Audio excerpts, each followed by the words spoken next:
संपूर्ण श्रीमद् भागवत पुराण। भक्तों, जब संसार में धर्म कमजोर पड़ने लगता है, जब मनुष्य सब कुछ पाकर भी अंदर से खाली हो जाता है, तब केवल एक ही चीज उसे बचा सकती है, भगवान की कथा। और ऐसी ही अमर कथा है श्रीमद् भागवत पुराण। आज आप सुनने जा रहे हैं भागवत पुराण का प्रथम स्कंद, वो स्कंद जहां से भगवान की नहीं मनुष्य की आत्मा की यात्रा शुरू होती है। ये कथा शुरू होती है नैमिषारण्य नामक पवित्र वन में। हजारों ऋषि एकत्र हैं। उनके चेहरे पर चिंता है, उनके हृदय में एक ही प्रश्न, कलयुग में जहां लोभ है, क्रोध है, अहंकार है, वहां मनुष्य का उद्धार कैसे होगा। तभी वहां आते हैं महान कथावाचक सूत गोस्वामी। ऋषि उनसे प्रार्थना करते हैं कि हे सूत जी, आपने जो सबसे पवित्र, सबसे सरल, सबसे कल्याणकारी ज्ञान सुना है, वही हमें सुनाइए। और यहीं से श्रीमद् भागवत पुराण की अमरधारा बहने लगती है। अब कथा पहुंचती है महर्षि वेदव्यास के आश्रम में। व्यास जी, जिन्होंने चारों वेदों का विभाजन किया, महाभारत की रचना की, अनेक पुराण लिखे, लेकिन फिर भी उनका मन अशांत था। क्यों? क्योंकि ज्ञान बहुत था, कर्म भी था, लेकिन भक्ति नहीं थी। तभी वहां आते हैं देवर्षि नारद। नारद जी व्यास से कहते हैं, आपने धर्म सिखाया, कर्म का मार्ग बताया, ज्ञान समझाया, लेकिन भगवान की प्रेममयी कथा नहीं सुनाई। इसीलिए आपका हृदय आज भी खाली है। ये शब्द व्यास जी के हृदय में उतर जाते हैं। व्यास जी ध्यान में बैठते हैं और ध्यान में वे एक दिव्य दृश्य देखते हैं, भगवान श्री हरि और उनके पीछे खड़ी माया और जीवात्मा। तभी व्यास जी समझ जाते हैं, जीव दुखी इसलिए नहीं है कि उसके पास कुछ नहीं है, बल्कि इसलिए कि उसने भगवान को भुला दिया है। और उसी क्षण श्रीमद् भागवत पुराण का जन्म होता है। एक ऐसा ग्रंथ जो डर नहीं देता, जो दंड नहीं देता, बल्कि प्रेम से भगवान तक पहुंचाता है। अब कथा आती है एक महान राजा की। राजा परीक्षित, धर्मात्मा, न्यायप्रिय, सत्य के पक्ष में खड़ा रहने वाला राजा। लेकिन एक दिन अज्ञानवश वे एक ऋषि के गले में मृत सर्प डाल देते हैं, और उसी भूल का परिणाम श्राप मिलता है कि 7 दिन बाद तक्षक नाग के दंश से उनकी मृत्यु होगी। लेकिन राजा परीक्षित डरते नहीं। वे सिंहासन छोड़ देते हैं, राज्य त्याग देते हैं और गंगा तट पर बैठ जाते हैं। उनका प्रश्न केवल एक होता है कि अब जब मृत्यु निश्चित है, तो मनुष्य को क्या करना चाहिए। तभी वहां आते हैं महान ब्रह्मज्ञानी सुखदेव। राजा परीक्षित विनम्रता से पूछते हैं कि हे महात्मन, मृत्यु सामने हो तो मनुष्य का कर्तव्य क्या है। सुखदेव उत्तर देते हैं, भगवान की कथा सुनो, उनका नाम स्मरण करो, क्योंकि मृत्यु शरीर की होती है, आत्मा की नहीं। और वही कथा है श्रीमद् भागवत पुराण। यही प्रथम स्कंद हमें सिखाता है, मृत्यु का भय तभी समाप्त होता है जब मन भगवान में लीन हो जाता है। अब भागवत का संदेश सुनिए। कर्म बिना भक्ति अधूरा है, ज्ञान बिना प्रेम अहंकार बन जाता है, और कथा आत्मा को भगवान से जोड़ने वाला सेतु है। कलयुग में ना यज्ञ संभव है, ना कठोर तप, बस एक ही मार्ग है, भगवान का नाम और उनकी कथा। आज के मनुष्य के लिए भागवत का स्पष्ट संदेश है, हर दिन थोड़ी देर भगवान की कथा सुनो, अहंकार छोड़ो, जिज्ञासा रखो, और मृत्यु से नहीं अज्ञान से डरो। कल्पना कीजिए, आज नहीं कल नहीं, बल्कि ठीक 7 दिन बाद आपकी मृत्यु निश्चित है। कोई उपाय नहीं, कोई डॉक्टर नहीं, कोई चमत्कार नहीं। अब सवाल ये नहीं है कि कैसे बचा जाए, अब सवाल ये है कि अब जिया कैसे जाए। राजा परीक्षित आज राजमहल में नहीं है, वे बैठे हैं मां गंगा के तट पर। नाम मुकुट, न सिंहासन, न सेना, एक राजा, लेकिन पूरी तरह अकेला, जिसके सामने हजारों सिर झुकते थे। आज वो स्वयं जीवन के सामने सिर झुकाए बैठा है। चारों ओर ऋषि है, मुनि है, ज्ञानी है, लेकिन वातावरण में कोई शोर नहीं है, क्योंकि जहां मृत्यु बैठी हो, वहां शब्द अपने आप चुप हो जाते हैं। राजा परीक्षित सोचते हैं, मैंने युद्ध देखे, राज्य चलाया, धर्म निभाया, मैंने स्वयं भगवान कृष्ण को देखा, लेकिन क्या मैंने जीना सीखा। जब मृत्यु सामने आती है तो उपलब्धियां बोलना बंद कर देती हैं। तब केवल चेतना बोलती है और तभी राजा परीक्षित वो प्रश्न पूछते हैं जिससे भागवत प्रकट होती है। हे मुनिवर सुखदेव, मेरे पास अब समय बहुत कम है। बताइए, मनुष्य को मृत्यु के समय क्या करना चाहिए? किसका स्मरण करना चाहिए? क्या सुनना चाहिए और क्या छोड़ देना चाहिए? ये प्रश्न किसी राजा का नहीं है। ये प्रश्न हर उस इंसान का है जो जानता है कि एक दिन सब समाप्त होगा। सुखदेव जी धीरे से बोलते हैं, राजन, जिसने जीवन भर भगवान को टाल दिया, वो मृत्यु के समय किसी भी उपाय से शांत नहीं हो सकता, और जिसने जीते जी भगवान को पकड़ लिया, उसके लिए मृत्यु केवल एक क्षण है। सच ये है, मृत्यु से डर नहीं लगता। डर लगता है अधूरेपन से। डर लगता है इस बात से कि मैं सब कुछ होते हुए भी खाली रह गया। इसीलिए आज का मनुष्य हर चीज की तैयारी करता है, पैसा, घर, भविष्य, लेकिन अंतिम दिन की नहीं। इसीलिए हे राजन, जो व्यक्ति मृत्यु के समय डर से मुक्त होना चाहता है, उसे चाहिए भगवान की कथा सुनना, भगवान का नाम स्मरण करना और मन को इस संसार से हटाकर ईश्वर में स्थिर करना। क्योंकि मृत्यु के समय जो स्मरण में होता है, अगला जीवन उसी दिशा में जाता है। भागवत मृत्यु की कथा नहीं है, ये मृत्यु से पहले जागने की प्रक्रिया है, और स्कंद दूसरे का पहला अध्याय यहीं से आपको जगाना शुरू करता है। लेकिन अब सवाल ये है, अगर भागवत इतनी शक्तिशाली है तो हर कोई इसे सुनकर बदल क्यों नहीं जाता? इसी रहस्य को सुखदेव जी अगले अध्याय में खोलने वाले हैं। राजा परीक्षित का प्रश्न हवा में नहीं खुला था, वो प्रश्न हर ऋषि के हृदय में गूंज रहा था। लेकिन सुखदेव जी तुरंत उत्तर नहीं देते। वे पहले राजा को देखते हैं और फिर सुनने वालों को, और तभी एक बहुत कड़वा सत्य कहते हैं, राजन, हर कोई भागवत सुनने योग्य नहीं होता। ये सुनकर सभा चौंक जाती है, क्योंकि भागवत तो सबके लिए है। फिर ये कैसी बात? सुखदेव जी धीरे धीरे समझाते हैं, भागवत कान से नहीं सुनी जाती, भागवत मन से सुनी जाती है। और जिस मन में अहंकार भरा हो, जिस मन में मैं जानता हूं भरा हो, वहां भागवत प्रवेश नहीं करती।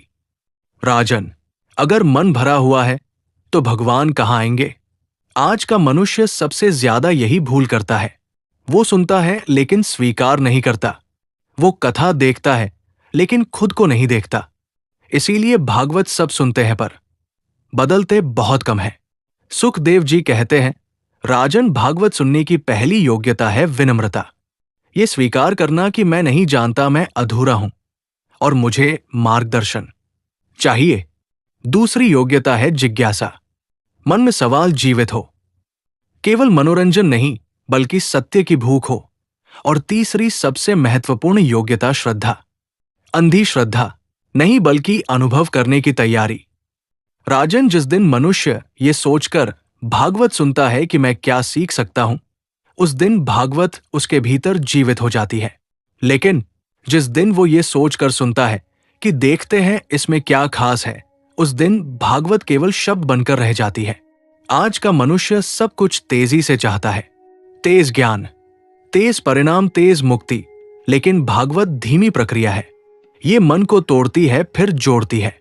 ये अहंकार को छीलती है, फिर हृदय को खोलती है।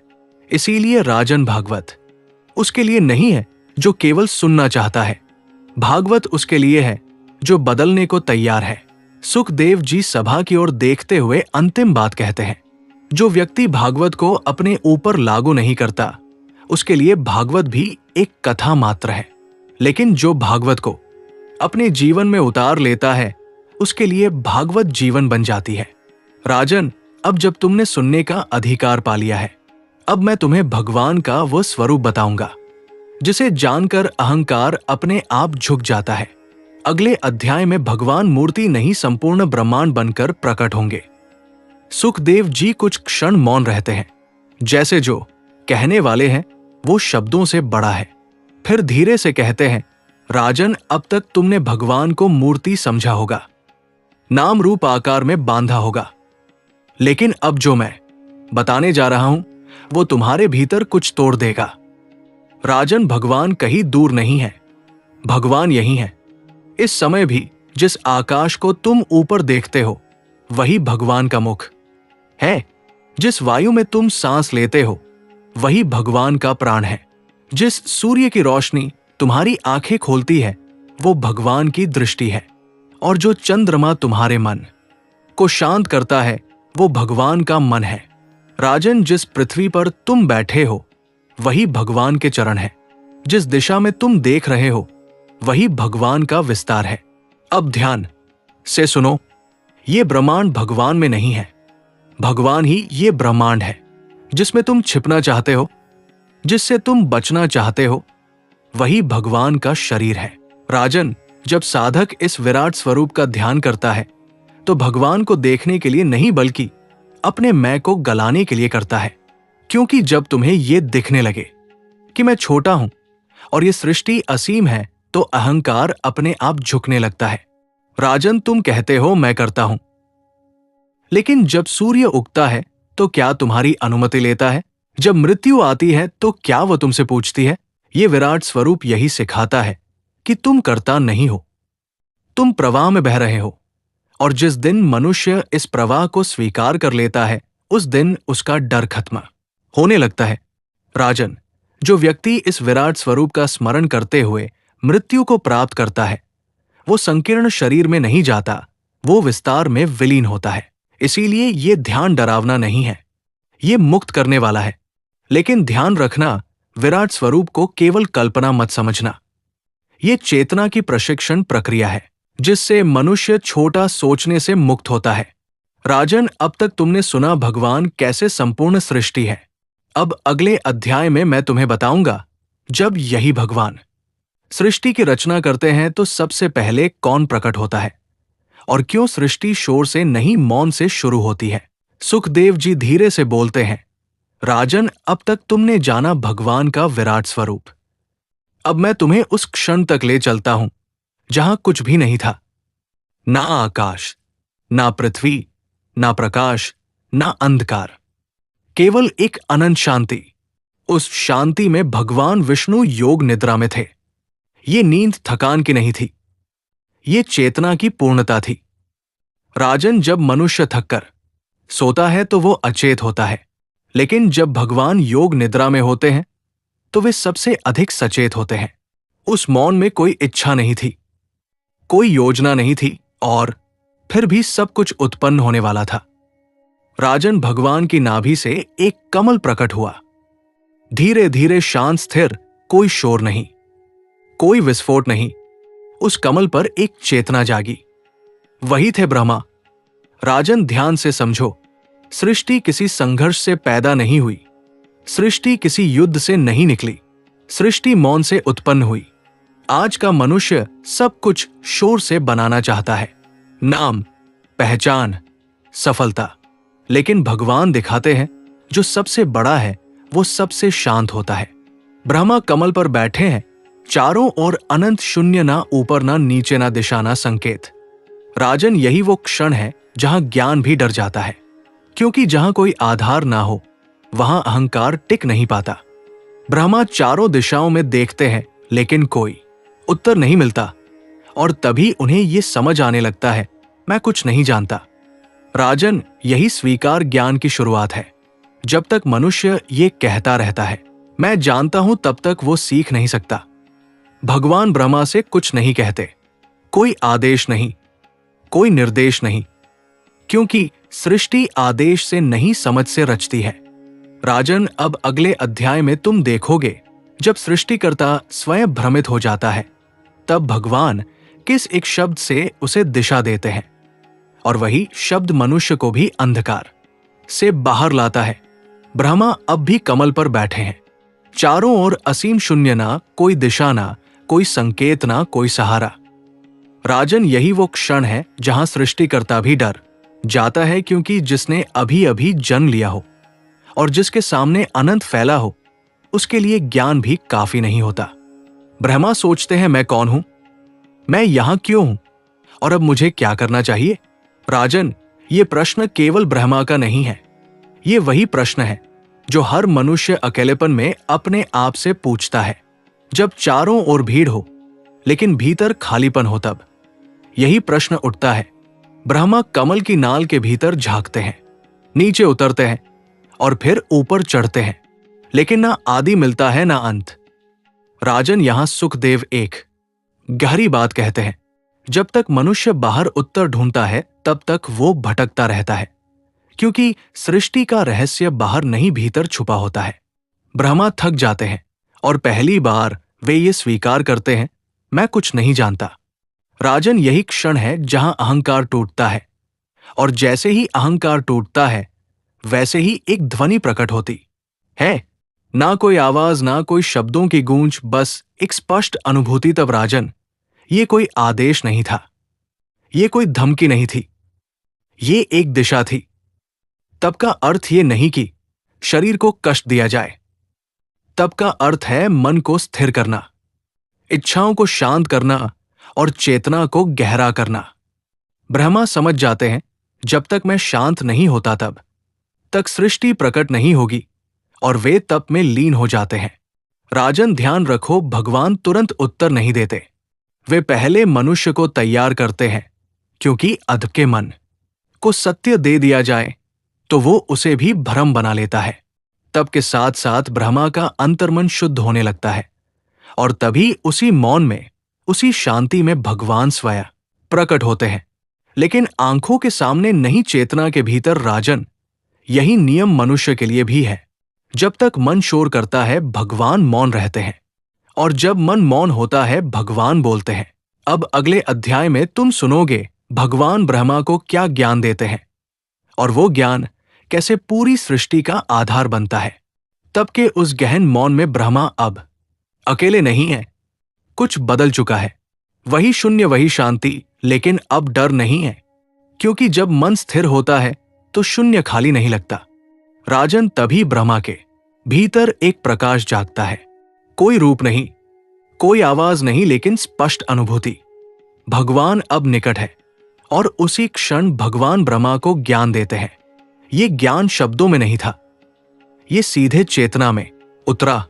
राजन, भगवान कहते हैं, मैं ही सृष्टि से पहले था, मैं ही सृष्टि के समय हूं, और मैं ही सृष्टि के बाद रहूंगा। जो कुछ तुम देख रहे हो, जो कुछ तुम नहीं देख पा रहे, सब मुझसे ही उत्पन्न है, और जो कुछ मुझसे अलग दिखाई देता है वो भ्रम है। राजन, यही भागवत का सबसे गहरा सत्य है। भगवान कहते हैं, मुझे तर्क से मत पकड़ो, मुझे कल्पना से मत बांधो, मुझे अनुभव करो, क्योंकि जहां अनुभव है वही मैं हूं। ब्रह्मा समझने लगते हैं, सृष्टि किसी योजना का परिणाम नहीं, ये चेतना का स्वाभाविक प्रसार है। राजन, भगवान आगे कहते हैं, भक्ति के बिना ज्ञान सूखा है, और ज्ञान के बिना भक्ति अंधी है।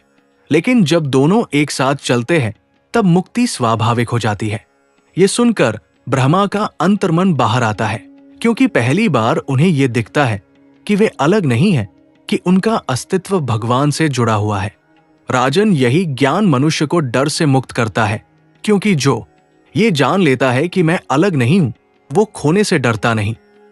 भगवान अंत में एक गहरी बात कहते हैं, जो व्यक्ति मुझे अपने जीवन का केंद्र बना लेता है उसके लिए कर्म बंधन नहीं बनते, वे सेवा बन जाते हैं, और जो मुझे जीवन से हटा देता है उसके लिए कर्म भारी बोझ बन जाते हैं। देव जी बोले, राजन, ब्रह्मा जी ने इसी ज्ञान के आधार पर फिर से जगत की रचना की।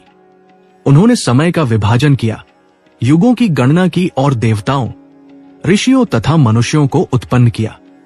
लेकिन ये सब करते हुए भी वे हमेशा उस चतुश्लोकी भागवत के सार को अपने हृदय में धारण किए रहे।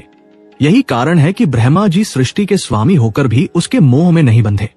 शुकदेव जी ने परीक्षित को ध्यान की विधि समझाते हुए कहा, हे कुरुनंदन, यदि तुम उस निराकार तक नहीं पहुंच पा रहे तो भगवान के चरणों से ध्यान शुरू करो। पहले उनके चरणों का चिंतन करो, फिर उनकी जंघाओं का, फिर उनकी कटी का, और अंत में उनके मुस्कुराते हुए मुखारविंद का। जैसे जैसे तुम्हारा ध्यान गहरा होगा, तुम्हें अनुभव होगा कि जिस परमात्मा को तुम बाहर खोज रहे हो वो तो तुम्हारे हृदय के आकाश में ही विराजमान है। परीक्षित अब पूरी तरह ध्यान मग्न थे। उन्हें ऐसा लग रहा था जैसे शुकदेव जी के शब्द केवल कान से नहीं बल्कि सीधे उनकी आत्मा में प्रवेश कर रहे हैं। कथा की गति अब फिर से तेज होने लगी। शुकदेव जी ने कहा, राजन, सृष्टि की ये प्रक्रिया बड़ी जटिल है। ब्रह्मा जी ने जब रचना शुरू की तो उन्होंने पहले अविद्या के 5 पर्व बनाए, फिर सनकादि ऋषियों को जन्म दिया। लेकिन सनकादि ऋषियों ने सृष्टि बढ़ाने से मना कर दिया, क्योंकि वे तो जन्म से ही विरक्त थे। इससे ब्रह्मा जी को क्रोध आया और उस क्रोध से भगवान शिव का प्राकट्य हुआ। फिर स्वयंभुव मनु और शत्रुपा आए, जिनसे मानव वंश चला। लेकिन समस्या तब आई जब पृथ्वी रसातल में समा गई। हिरण्याक्ष नामक दैत्य ने पृथ्वी को चुराकर पाताल के गहन अंधकार में छुपा दिया। बिना आधार के सृष्टि कैसे चलती? ब्रह्मा जी फिर से चिंता में डूब गए। वे सोच रहे थे कि अब पृथ्वी को बाहर कौन लाएगा? क्या वो विराट पुरुष फिर से कोई अवतार लेगा? क्या इस अंधकार का अंत होगा? शुकदेव जी के शब्द अब उस महाशक्तिशाली वरा अवतार की ओर संकेत कर रहे थे, जिसके आने की आहट से पाताल का राजा हिरण्याक्ष भी कांपने वाला था। पृथ्वी डूब रही थी और पूरा ब्रह्मांड एक रक्षक की प्रतीक्षा कर रहा था। पृथ्वी रसातल की अथाह गहराइयों में समा चुकी थी और चारों ओर केवल प्रलयंकारी जल का सन्नाटा था। ब्रह्मा जी चिंता के सागर में डूबे थे। लेकिन इस महागाथा का एक सिरा हस्तिनापुर के उन गलियारों से भी जुड़ा है जहां धर्म और अधर्म का संघर्ष अपने चरम पर था। शुकदेव जी बोले, राजन, जब हस्तिनापुर में धृतराष्ट्र के मोह और दुर्योधन के अहंकार ने सारी सीमाएं लांघ दी थी, तब महात्मा विदुर ने शांति का अंतिम प्रयास किया था। लेकिन जब दुर्योधन ने उन्हें दासी पुत्र कहकर अपमानित किया और महल से निकल जाने को कहा, तो विदुर जी ने बुरा नहीं माना। उन्होंने अपना धनुष द्वार पर रखा और इसे भगवान की इच्छा मानकर तीर्थाटन पर निकल गए। विदुर जी का ये त्याग ही उन्हें उस ज्ञान की ओर ले गया जिसे पाने के लिए बड़े बड़े तपस्वी तरसते हैं। भ्रमण करते हुए विदुर जी की भेंट यमुना के तट पर भगवान के परम सखा उद्धव से हुई। वहां उन्हें पता चला कि भगवान श्री कृष्ण अपनी लीला संवरण कर चुके हैं। इस समाचार से विदुर जी का हृदय फट गया।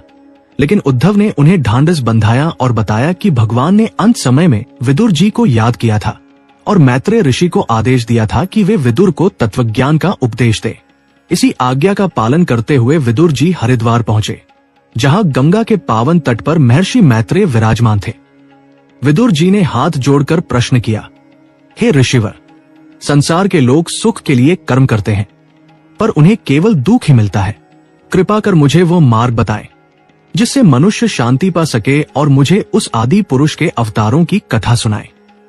मैत्रेय जी ने मुस्कुराते हुए कहा, विदुर, तुमने बहुत श्रेष्ठ प्रश्न किया है। सुनो, जब ब्रह्मा जी सृष्टि का विस्तार कर रहे थे, तब उनके मानस पुत्रों, सनकादि ऋषियों और स्वयंभुव मनु ने तो अपना कार्य संभाल लिया, लेकिन पृथ्वी का कहीं पता नहीं था। हिरण्याक्ष नामक महाबली दैत्य ने पृथ्वी को चुराकर रसातल के गहरे और गंदे जल में छुपा दिया था। ब्रह्मा जी व्याकुल होकर भगवान विष्णु का ध्यान करने लगे। वे सोच रहे थे कि अब इस संकट से कौन उबारेगा। तभी एक अत्यंत विस्मयकारी घटना घटी। ब्रह्मा जी के नासिका छिद्र नाक से अचानक एक अंगूठे के आकार का नन्हा सा वराह सुअर प्रकट हुआ। देखते ही देखते वह नन्हा जीव आकाश में बिजली की तरह बढ़ा और पल भर में एक विशाल पर्वत के समान विशाल हो गया। उसकी गर्जना से 10 दिशाएं कांप उठीं। आकाश में स्थित जनलोक, तपलोक और सत्यलोक के ऋषि मुनि इस अद्भुत रूप को देखकर स्तुति करने लगे। वह वरा अवतार कोई साधारण जीव नहीं, बल्कि साक्षात यज्ञ पुरुष भगवान विष्णु थे। उनकी देह वेद की ऋचाओं से बनी थी। उनके रोम कुश के समान थे और उनकी आंखें सूर्य के समान चमक रही थी। भगवान वराह ने एक बार फिर भयंकर गर्जना की और अपनी पूंछ को ऊपर उठाकर प्रलय के जल में छलांग लगा दी। उनकी गति इतनी तीव्र थी कि जल 2 भागों में विभक्त हो गया। उन्होंने अपनी दिव्य नासिका से पृथ्वी की गंध को पहचाना और पाताल की अतल गहराइयों में उतरते चले गए। वहां उन्होंने देखा कि पृथ्वी असहाय भाव से जल के भीतर पड़ी है। भगवान ने अपने विशाल दांतों दाढ़ों पर पृथ्वी को उठा लिया और ऊपर की ओर बढ़ने लगे। लेकिन तभी वहां हिरण्याक्ष आ पहुंचा, कश्यप और दिति का वह पुत्र जिसे वरदान मिला था कि उसे कोई भी ज्ञात जीव नहीं मार पाएगा। अहंकार में अंधा था। उसने देवताओं को स्वर्ग से निकाल दिया था और अब वो वरुण देव को चुनौती देकर लौट रहा था। हिरण्याक्ष ने जब देखा कि एक विशाल वराह उसकी चुराई हुई पृथ्वी को ले जा रहा है, तो वो अट्टहास करने लगा। उसने ललकारते हुए कहा, अरे ओ जंगली पशु, रुक जा, ये पृथ्वी मेरी संपत्ति है, तू इसे कहां ले जा रहा है? तू देवताओं की माया है, आज मैं तेरा वध करके इस जल को तेरे रक्त से लाल कर दूंगा। भगवान वराह ने उसकी बातों पर कोई ध्यान नहीं दिया, क्योंकि उनका पहला कर्तव्य पृथ्वी को सुरक्षित स्थान पर पहुंचाना था। वे निरंतर ऊपर की ओर बढ़ते रहे, जबकि हिरण्याक्ष अपनी गदा लेकर उन पर प्रहार करने की कोशिश करता रहा। जैसे ही भगवान ने पृथ्वी को जल के ऊपर लाकर उसे उसकी कक्षा में स्थापित किया, वे हिरण्याक्ष की ओर मुड़े। समुद्र के भीतर एक ऐसा महायुद्ध छिड़ गया जिसे देखकर देवता भी भयभीत हो गए। हिरण्याक्ष कोई साधारण योद्धा नहीं था, उसके पास मायावी शक्तियां थी। उसने भगवान पर अपनी भारी गदा से प्रहार किया, लेकिन भगवान वराह ने खेल खेल में ही उसे अपनी गदा से दूर फेंक दिया। हिरण्याक्ष का क्रोध 7वें आसमान पर था। उसने अपनी गदा फिर उठाई और भगवान के मस्तक पर प्रहार करना चाहा, लेकिन भगवान ने उसे अपने पैर से ऐसे हटा दिया जैसे कोई हाथी किसी मच्छर को हटा देता है। हिरण्याक्ष ने अब अपनी माया का प्रयोग करना शुरू किया। आकाश में अचानक पत्थर बरसने लगे, चारों ओर घना अंधकार छा गया और भयंकर चक्रवात चलने लगे। असुर ने त्रिशूल से वार किया, पर भगवान ने उसे अपनी दाढ़ों से पकड़कर तोड़ दिया। हिरण्याक्ष ने अब अपनी मुष्टिकाओं से प्रहार करना चाहा। उस समय भगवान की आंखों में वह तेज था जो प्रलय काल की अग्नि में होता है। भगवान ने असुर के साथ थोड़ा मनोरंजन करने के बाद उसके कान के नीचे अपनी हथेली से एक ऐसा प्रचंड प्रहार किया कि हिरण्याक्ष की आंखें बाहर निकल आई और वह निष्प्राण होकर जल में गिर पड़ा। साक्षात लक्ष्मीपति के हाथों मृत्यु पाकर वह दैत्य भी मुक्त हो गया। देवताओं ने पुष्प वर्षा की और पृथ्वी माता ने अपने उद्धारक की स्तुति की। मैत्रेय जी बोले, विदुर, भगवान के इस वराह रूप ने न केवल पृथ्वी को बचाया, बल्कि संसार को यह संदेश भी दिया कि जब भी अधर्म की शक्ति सत्य को दबाने की कोशिश करेगी, भगवान किसी भी रूप में प्रकट होकर उसका सहार करेंगे। हिरण्याक्ष के वध के बाद ब्रह्मा जी का कार्य सुगम हो गया। इसके बाद स्वयंभुव मनु ने अपनी 2 पुत्रियों और 3 पुत्रों के माध्यम से वंश बढ़ाना शुरू किया। उन्हीं की एक पुत्री थी देवहूति। देवहूति का विवाह प्रजापति कर्दम के साथ हुआ। कर्दम ऋषि ने हजारों वर्षों तक सरस्वती नदी के तट पर घोर तपस्या की थी ताकि उन्हें भगवान जैसा ही पुत्र प्राप्त हो सके। कर्दम ऋषि और देवहूति की ये कथा अत्यंत शिक्षाप्रद है।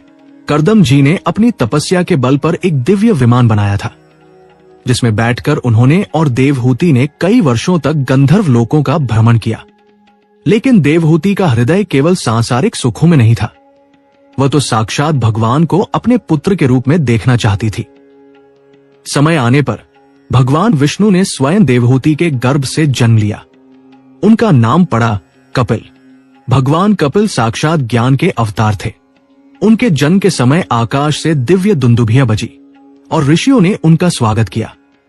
विदुर जी ने उत्सुकता से पूछा, हे मुने, साक्षात भगवान ने माता देवहूति को क्या उपदेश दिया?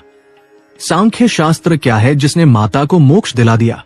मैत्रेय जी ने उत्तर दिया, विदुर, कपिल मुनि ने अपनी माता को जो ज्ञान दिया वो इस संसार के बंधनों को काट देने वाली कुल्हाड़ी के समान है। उन्होंने बताया कि ये मन ही है जो बंधन का कारण है और यही मन मोक्ष का द्वार भी है। जब मन विषयों में लगा रहता है तो जीव दुखी होता है, और जब वही मन ईश्वर में लग जाता है तो आनंद की प्राप्ति होती है। भगवान कपिल का वो शांत और तेजस्वी मुखमंडल अब विदुर की आंखों के सामने तैरने लगा। माता देवहूति ने अपने पुत्र से पूछा था, पुत्र, इस अंधेरे संसार में मेरा मन भटक रहा है, मुझे प्रकाश दिखाओ। कपिल मुनि के शब्द अब उस सांख्य योग की गहराइयों में उतरने वाले थे, जहां आत्मा और प्रकृति का भेद स्पष्ट हो जाता है। विदुर जी मंत्रमुग्ध होकर सुन रहे थे कि कैसे एक पुत्र ने अपनी माता को ही गुरु बनकर मोक्ष की राह दिखाई। कथा अब भक्ति और ज्ञान के उस शिखर पर पहुंचने वाली थी जहां से संसार बहुत छोटा दिखाई देने लगता है। क्या देवहूति अपने ही पुत्र के चरणों में बैठकर उस परम सत्य को पा सकेंगी जो ऋषियों के लिए भी दुर्लभ है? मैत्रेय जी की वाणी अब उस अलौकिक संवाद का अनावरण करने जा रही थी। मैत्रेय जी बोले, विदुर, बिंदु सरोवर के तट पर वह दृश्य अत्यंत अलौकिक था, जहां साक्षात भगवान विष्णु के अंशावतार कपिल मुनि अपनी माता देवहूति के सामने एक गुरु के रूप में विराजमान थे। कर्दम ऋषि ने अपनी प्रतिज्ञा के अनुसार पुत्र प्राप्ति के बाद संन्यास ले लिया था और वे वन की ओर प्रस्थान कर चुके थे। अब माता देवहूति अकेली थी, लेकिन उनके पास संसार की सबसे बड़ी निधि थी, उनके पुत्र के रूप में साक्षात परमात्मा का ज्ञान। देवहूति ने हाथ जोड़कर अत्यंत विनीत भाव से कहा, हे प्रभु, मैं इस अविद्या रूपी अंधकार में भटक रही हूं। मेरा मन इन इंद्रियों और विषयों के जाल में फंसा हुआ है। आप ही वो सूर्य हैं जो मेरे अज्ञान को नष्ट कर सकते हैं। मुझे वो मार्ग दिखाइए जिससे ये संसार रूपी भय सदा के लिए समाप्त हो जाए। भगवान कपिल ने अपनी माता की व्याकुलता देखी और उनके मुख पर एक शांत मुस्कान उभर आई। उन्होंने कहना शुरू किया, माता, जीव की मुक्ति और बंधन का एकमात्र कारण उसका मन है। जब यह मन सांसारिक गुणों और विषयों में आसक्त होता है, तब यह बंधन का कारण बनता है। लेकिन जब यही मन भगवान में अनन्य प्रेम के साथ लग जाता है, तो यह मोक्ष का द्वार खोल देता है। ज्ञान और वैराग्य दो ऐसी तलवारें हैं जिनसे मोह के जाल को काटा जा सकता है। कपिल मुनि ने सांख्य योग का गहन रहस्य समझाते हुए बताया कि यह सृष्टि 24 तत्वों से बनी है। प्रकृति, महत्त्व, अहंकार, 5 तन्मात्राएं, 5 महाभूत, 10 इंद्रियां और एक मन, यही वो क्षेत्र है जहां जीव भटकता रहता है। लेकिन इन सबसे परे 25वां तत्व पुरुष, जो साक्षात ईश्वर है और इस प्रकृति का स्वामी है। कपिल देव की वाणी बिजली की तरह तीव्र थी। वे एक के बाद एक रहस्यों से पर्दा उठा रहे थे। उन्होंने बताया कि प्रकृति त्रिगुणात्मक है, सत्व, रज और तम। इन गुणों के प्रभाव में आकर ही जीव स्वयं को कर्ता मानने लगता है और कर्मों के फल में बंध जाता है। उन्होंने काल, समय की महिमा का वर्णन करते हुए कहा कि काल ही भगवान की वो शक्ति है जो बड़े बड़े ब्रह्मांडों को उत्पन्न करती है और फिर उन्हें लीन कर देती है। उन्होंने भक्ति के 9 प्रकारों का वर्णन किया, जिसे नवधा भक्ति कहा जाता है। श्रवण, कीर्तन, स्मरण, पादसेवन, अर्चन, वंदन, दास्य, सख्य और आत्मनिवेदन। कपिल मुनि ने स्पष्ट किया कि जो भक्त मेरे अवतारों की कथाएं सुनता है, मेरा नाम जपता है और हर प्राणी में मेरा ही रूप देखता है, उसे योग की कठिन साधना करने की आवश्यकता नहीं होती। मैं स्वयं उसे संसार सागर से पार ले जाता हूं।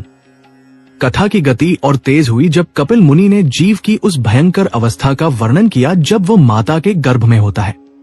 उन्होंने बताया कि कैसे एक छोटा सा जीव माता के पेट में मलमूत्र के बीच पड़ा होता है, उसे भयंकर पीड़ा होती है और वह भगवान से प्रार्थना करता है कि हे प्रभु, मुझे इस नरक से बाहर निकालिए।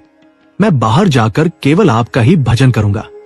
लेकिन जैसे ही वो बाहर आता है, माया का पर्दा उस पर गिर जाता है और वह फिर से उन्हीं खिलौनों और संबंधों में उलझ जाता है जिनसे वह छूटने की कस्में खा रहा था। ये चक्र अनंत है, जब तक कि जीव को अपनी वास्तविक पहचान का बोध न हो जाए। माता देवहूति मंत्रमुग्ध होकर सुन रही थी। उनके भीतर का मोह धीरे धीरे गल रहा था। कपिल मुनि ने अंत में अष्टांग योग की विधि भी समझाई। उन्होंने बताया कि कैसे यम, नियम, आसन और प्राणायाम के माध्यम से मन को स्थिर किया जाता है। उन्होंने भगवान के उस चतुर्भुज रूप का ध्यान करने को कहा जो कमल के समान कोमल चरणों वाला है, जिसके हाथों में शंख, चक्र, गदा और पद्म है, जिसका मुख शरद पूर्णिमा के चंद्रमा जैसा शीतल है और जिसकी आंखों में करुणा का सागर लहरा रहा है। उन्होंने कहा, माता, जब साधक का मन पूरी तरह भगवान के रूप में तल्लीन हो जाता है, तो उसे ये भी भान नहीं रहता कि उसका शरीर कहाँ है और वो क्या कर रहा है। वो अवस्था ही परमानंद की अवस्था है। माता देवहूति के हृदय में अब न कोई प्रश्न शेष था, न कोई इच्छा। उन्होंने अपने पुत्र के तेजस्वी मुख को देखा, जो ज्ञान का साक्षात पुंज था। उन्हें अनुभव हुआ कि उनके सामने बैठा ये बालक केवल उनका पुत्र नहीं, बल्कि वह संपूर्ण अस्तित्व है जिसकी वे वर्षों से प्रतीक्षा कर रही थी।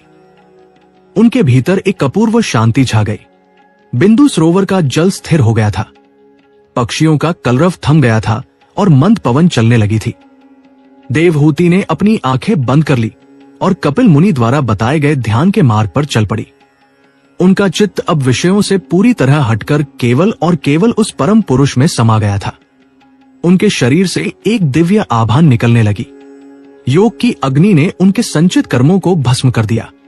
धीरे धीरे उनका शरीर गलने लगा, लेकिन यह मृत्यु नहीं थी, ये तो ईश्वर में विलीन होने की प्रक्रिया थी।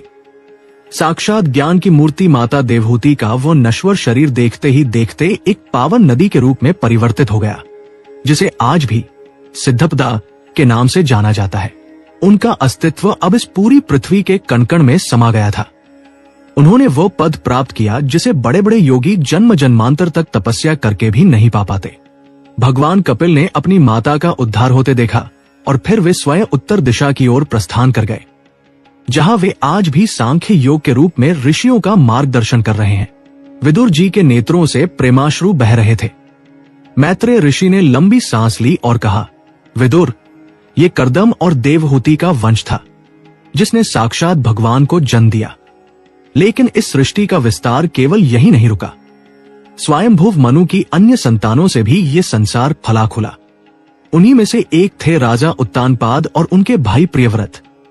लेकिन मनु की पुत्रियों के वंश में एक ऐसी घटना घटी जिसने देवताओं और स्वयं महादेव के जीवन में उथल पुथल मचा दी। कथा का रुख अब ब्रह्मा जी के मानस पुत्रों की ओर मुड़ता है। स्वयंभुव मनु की एक और पुत्री थी प्रसूति, जिनका विवाह दक्ष प्रजापति से हुआ था। दक्ष प्रजापति, जो ब्रह्मा जी के अत्यंत प्रिय और शक्तिशाली पुत्र थे, उन्हें अपनी शक्ति और पद का बड़ा अहंकार था। दक्ष की कई पुत्रियां थी, जिनमें से एक का नाम था सती। सती ने अपनी तपस्या से साक्षात महादेव भगवान शिव को पति के रूप में प्राप्त किया था। यह विवाह ब्रह्मांड की एक महान घटना थी, क्योंकि यह प्रकृति और पुरुष का मिलन था। लेकिन नियति के गर्भ में कुछ और ही छिपा था। मैत्रेय जी बोले, विदुर, अहंकार और भक्ति का कभी मेल नहीं हो सकता। दक्ष प्रजापति ने एक बार एक विशाल सभा का आयोजन किया था, जहां ब्रह्मा जी के साथ साथ सभी देवता और ऋषि उपस्थित थे। जब दक्ष ने सभा में प्रवेश किया तो उनके सम्मान में सभी खड़े हो गए, लेकिन भगवान शिव अपनी समाधि में लीन होने के कारण बैठे ही रहे। महादेव का ये सहज व्यवहार दक्ष को अपना अपमान लगा। उनके भीतर ईर्ष्या की अग्नि धधक उठी। उन्होंने ये भूल कर कि शिव ही सृष्टि के आधार है, उन्हें गालियां देना शुरू कर दिया और शाप दे दिया कि आज से महादेव को यज्ञ का कोई भाग नहीं मिलेगा। नंदी और भृगु ऋषि के बीच भयंकर तर्क वितर्क हुआ और सभा शाप प्रतिशाप की गूंज में समाप्त हो गई। शिव जी वहां से चुपचाप चले गए, क्योंकि वे तो द्वंद्वों से परे हैं। लेकिन दक्ष का क्रोध शांत नहीं हुआ। उन्होंने शिव का और अधिक अपमान करने के लिए एक विशाल यज्ञ का आयोजन किया, जिसे कनखल में रखा गया। इस यज्ञ में सभी देवताओं, गंधर्वों और ऋषियों को आमंत्रित किया गया, लेकिन अपनी ही पुत्री सती और दामाद शिव को बुलावा नहीं भेजा गया। सती ने जब आकाश मार्ग से देवताओं के विमानों को जाते देखा तो उन्हें पता चला कि उनके पिता के यहाँ बड़ा उत्सव है। सती का मन अपनी बहनों और माता से मिलने के लिए व्याकुल हो उठा। उन्होंने महादेव से आग्रह किया कि वे भी उस यज्ञ में चले। शिव जी ने बहुत समझाया, देवी, बिना बुलाए जाना उचित नहीं, विशेषकर वहां जहां अपमान की भावना हो। तुम्हारे पिता मुझसे द्वेष करते हैं, वहां जाना तुम्हारे और मेरे दोनों के लिए दुखदायी होगा। लेकिन सती का पुत्री हृदय नहीं माना। उन्हें लगा कि पिता के घर जाने के लिए किसी निमंत्रण की आवश्यकता नहीं होती। भगवान शिव ने अंततः भारी मन से सती को विदा किया और साथ में नंदी सहित अपने गणों को भेजा। सती जब दक्ष के यज्ञ मंडप में पहुंची तो वहां का दृश्य अत्यंत हृदय विदारक था। उनकी बहनों ने उन्हें देखकर व्यंग्य किया। पिता दक्ष ने उनकी ओर देखा तक नहीं और उनकी उपेक्षा की। केवल उनकी माता ने उन्हें गले लगाया। सती ने जब यज्ञ के भाग देखे तो वहां भगवान शिव का कोई स्थान नहीं था। महादेव का ये तिरस्कार देखकर सती के भीतर की शक्ति जागृत हो उठी। उन्होंने पूरे ब्रह्मांड को हिला देने वाली गर्जना के साथ अपने पिता को ललकारा। उन्होंने कहा, जिस शरीर ने आपका अन्न खाया है उस शरीर को मैं अब धारण नहीं करूंगी। सती ने वही योगाग्नि जलाई और महादेव का ध्यान करते हुए स्वयं को भस्म कर दिया। यह समाचार जब कैलाश पहुंचा तो भगवान शिव का तीसरा नेत्र खुल गया। उनके क्रोध से वीरभद्र का प्राकट्य हुआ, जिसने दक्ष के यज्ञ का सर्वनाश कर दिया। देवताओं के बीच हाहाकार मच गया और सृष्टि के विनाश का खतरा मंडराने लगा। विदुर जी कांप उठे। उन्हें एहसास हुआ कि एक अपमान कैसे पूरी सृष्टि को राख कर सकता है। दक्ष प्रजापति का वो विशाल यज्ञ मंडप, जो कभी वेद मंत्रों की ध्वनियों से गूंज रहा था, अब एक भयानक सन्नाटे की चादर में लिपटा हुआ था। सती बीच सभा में खड़ी थी।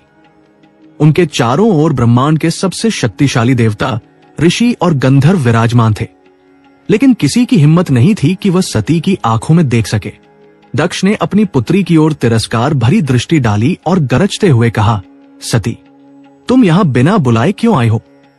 क्या उस श्मशानवासी सर्पधारी शिव के साथ रहकर तुम्हारी मति भी वैसी ही भ्रष्ट हो गई है? वो अमंगलकारी पुरुष जो श्मशान की राख मलता है, इस पवित्र यज्ञ के योग्य नहीं है।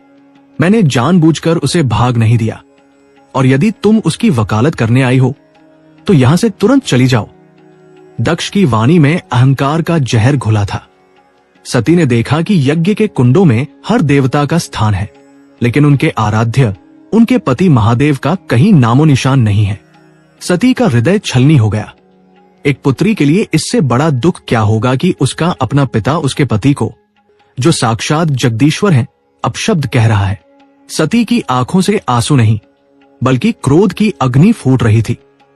उन्होंने सभा की ओर देखकर कांपती हुई लेकिन दृढ़ आवाज में कहा, पिताजी, आपने उस महादेव का अपमान किया है जो इस चराचर जगत के स्वामी हैं, जिन्हें केवल शिव कहने मात्र से मनुष्य के सारे पाप धुल जाते हैं।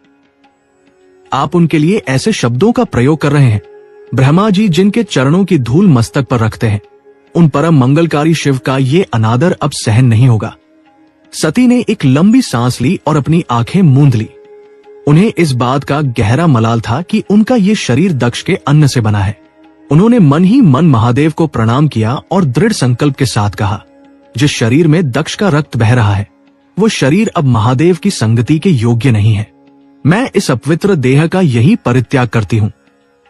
सती ने सुखासन लगाया और अपनी इंद्रियों को पूरी तरह अंतर्मुखी कर लिया।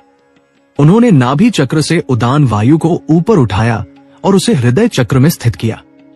फिर निरंतर ओम नमः शिवाय का मानसिक जाप करते हुए उन्होंने अपनी योग शक्ति से शरीर के भीतर ही अग्नि प्रज्वलित की।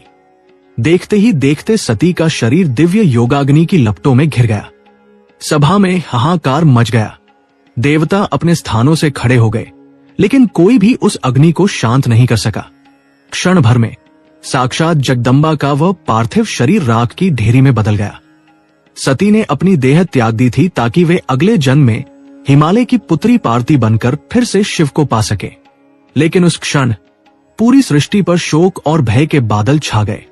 इधर कैलाश पर भगवान शिव समाधि में लीन थे, लेकिन जैसे ही सती के प्राण निकले, महादेव का हृदय कांप उठा। उन्होंने अपनी आंखें खोली और उनकी दृष्टि में प्रलय काल का रौद्र रूप था। जब उन्हें पता चला कि सती ने दक्ष के अपमान के कारण आत्मदाह कर लिया है, तो महादेव के धैर्य का बांध टूट गया। उन्होंने भयानक गर्जना की, जिससे दसों दिशाएं हिल उठीं। क्रोध के वशीभूत होकर शिव ने अपने मस्तक से एक जटा उखाड़ी और उसे पर्वत पर पटक दिया। उस जटा से बिजली की कड़क के साथ दो महाभयानक शक्तियां प्रकट हुई। विशाल काय वीरभद्र और काली के समान तेज वाली भद्रकाली। वीरभद्र का शरीर आकाश को छू रहा था। उसकी हजारों भुजाएं थी और आंखों से धधकती ज्वाला निकल रही थी। महादेव ने आदेश दिया, जाओ वीरभद्र, दक्ष के उस यज्ञ का सर्वनाश कर दो जिसने मेरी सती की जान ली है। किसी को भी जीवित मत छोड़ना जो उस पाप का साक्षी बना है। वीरभद्र अपने साथ शिव के गणों की सेना लेकर कनखल की ओर बिजली की गति से दौड़ा। यज्ञ मंडप में ऋषियों ने जब धूल का गुबार और भयानक चीखें सुनी तो वे कांप उठे। देखते ही देखते शिवगणों ने यज्ञशाला पर धावा बोल दिया। उन्होंने वेदी को तोड़ दिया, आहुतियों को बिखेर दिया और वहां उपस्थित देवताओं को मारना शुरू किया। भृगु ऋषि, जिन्होंने शिव का अपमान किया था, उनकी दाढ़ी वीरभद्र ने उखाड़ दी। पूषा देवता के दांत तोड़ दिए गए और भग देवता की आंखें निकाल ली गई। यज्ञशाला जो कभी स्वर्ग जैसी सुंदर थी, अब श्मशान बन चुकी थी। चारों ओर रक्त और विलाप था। इंद्र, वरुण और यमराज जैसे दिग्गज देवता भी वीरभद्र के प्रकोप के सामने टिक नहीं सके और वहां से भाग खड़े हुए। दक्ष प्रजापति, जो कुछ देर पहले अहंकार के नशे में चूर थे, अब थर-थर कांप रहे थे।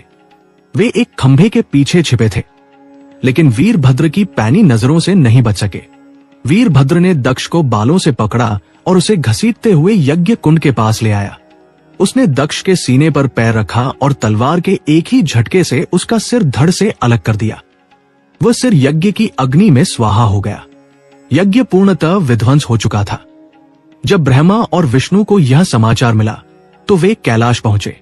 उन्होंने देखा कि महादेव सती के वियोग में तांडव करने की तैयारी में है। ब्रह्मा जी ने हाथ जोड़कर स्तुति की और शिव के क्रोध को शांत किया। महादेव, जो अत्यंत भोले और दयालु हैं, शांत हुए और देवताओं की विनती पर दक्ष को पुनर्जीवित करने के लिए तैयार हो गए। चूंकि दक्ष का सिर जल चुका था, इसलिए एक बकरे का सिर उनके धड़ पर लगाया गया। दक्ष जब जीवित हुए तो उनका सारा अहंकार चूर हो चुका था। उन्होंने शिव के चरणों में गिरकर क्षमा मांगी। यज्ञ फिर से संपन्न हुआ और महादेव ने सबको आशीर्वाद दिया। लेकिन सती के जाने का घाव गहरा था। शुकदेव जी ने परीक्षित को बताया कि इसके बाद महादेव सती के पार्थिव शरीर को लेकर पूरी पृथ्वी पर भटकने लगे। जहां जहां सती के अंग गिरे वहां शक्तिपीठ बने। कथा का ये अध्याय समाप्त हुआ। लेकिन मनु के वंश की अगली पीढ़ी अब एक नए संघर्ष की ओर बढ़ रही थी। स्वयंभुव मनु के पुत्र राजा उत्तानपाद के जीवन में एक ऐसी घटना घटी जिसने भक्ति के मार्ग पर एक नन्हे बालक को अमर बना दिया। उत्तानपाद की 2 रानियां थी, सुनीति और सुरुचि। राजा अपनी छोटी रानी सुरुचि से अत्यंत प्रेम करते थे, जबकि बड़ी रानी सुनीति उपेक्षित रहती थी। एक दिन राजा सुरुचि के पुत्र उत्तम को अपनी गोद में लेकर बैठे थे। उसी समय सुनीति का 5 वर्षीय पुत्र ध्रुव वहां आया और उसने भी पिता की गोद में बैठने की इच्छा जताई। ये देखकर सुरुचि क्रोध से लाल हो गई। उसने नन्हे ध्रुव को धक्का दिया और अत्यंत कड़वे शब्दों में कहा, अरे ओ बालक, तू राजा की गोद में बैठने का अधिकारी नहीं है। यदि तू इस सिंहासन पर बैठना चाहता है तो भगवान की तपस्या कर और मेरे गर्भ से जन्म लेने का वरदान मांग। तू सुनीति का पुत्र है, तेरा यहां कोई स्थान नहीं है। नन्हा ध्रुव इस अपमान से सहम गया। उसकी आंखों में आंसू थे और वह रोता हुआ अपनी मां सुनीति के पास पहुंचा। मां ने जब सारा हाल सुना तो उनके कलेजे पर पत्थर पड़ गया। उन्होंने अपने पुत्र को गले लगाया और रोते हुए कहा, बेटा, तुम्हारी सौतेली मां ने सच ही कहा है। इस संसार में भगवान विष्णु के सिवा हमारा कोई रक्षक नहीं है। वही सबका दुख हरते हैं। ध्रुव की कोमल बुद्धि में ये बात पत्थर की लकीर बन गई। मात्र 5 साल की उम्र में उसने संकल्प लिया कि वो उस परमात्मा को खोजकर ही रहेगा जो उसे वो स्थान दे सके जिसे कोई छीन न सके। ध्रुव उसी रात चुपचाप महल से निकल पड़ा। रात का घना अंधेरा था। जंगली जानवरों की आवाजें आ रही थी, लेकिन उस बालक के मन में डर का लेश मात्र भी नहीं था। वह केवल नारायण को पुकार रहा था। रास्ते में उसे महर्षि नारद मिले। नारद जी ने उस बालक की परीक्षा लेने के लिए कहा, बेटा, तू अभी बहुत छोटा है। ये जंगल भयंकर है। घर वापस चला जा। खेल कूद की उम्र में ये तपस्या कैसी? लेकिन ध्रुव अटल था। उसने कहा, मुनिवर, मेरा हृदय अपमान की आग में जल रहा है। मुझे केवल उस पद तक पहुंचे का मार्ग बताइए जो तीनों लोकों में श्रेष्ठ हो। नारद जी ध्रुव की दृढ़ता देखकर गदगद हो गए। उन्होंने ध्रुव के कान में द्वादशाक्षर मंत्र फूंक दिया, ओम नमो भगवते वासुदेवाय। नारद जी ने उसे मधुवन जाने का आदेश दिया, जहां साक्षात भगवान का वास है। ध्रुव यमुना के तट पर उस पवित्र वन में पहुंचा और वहां एक पैर पर खड़े होकर घोर तपस्या शुरू की। पहले महीने उसने केवल फल खाए, दूसरे महीने सूखे पत्ते, तीसरे महीने केवल जल और चौथे महीने हवा पीकर तप किया।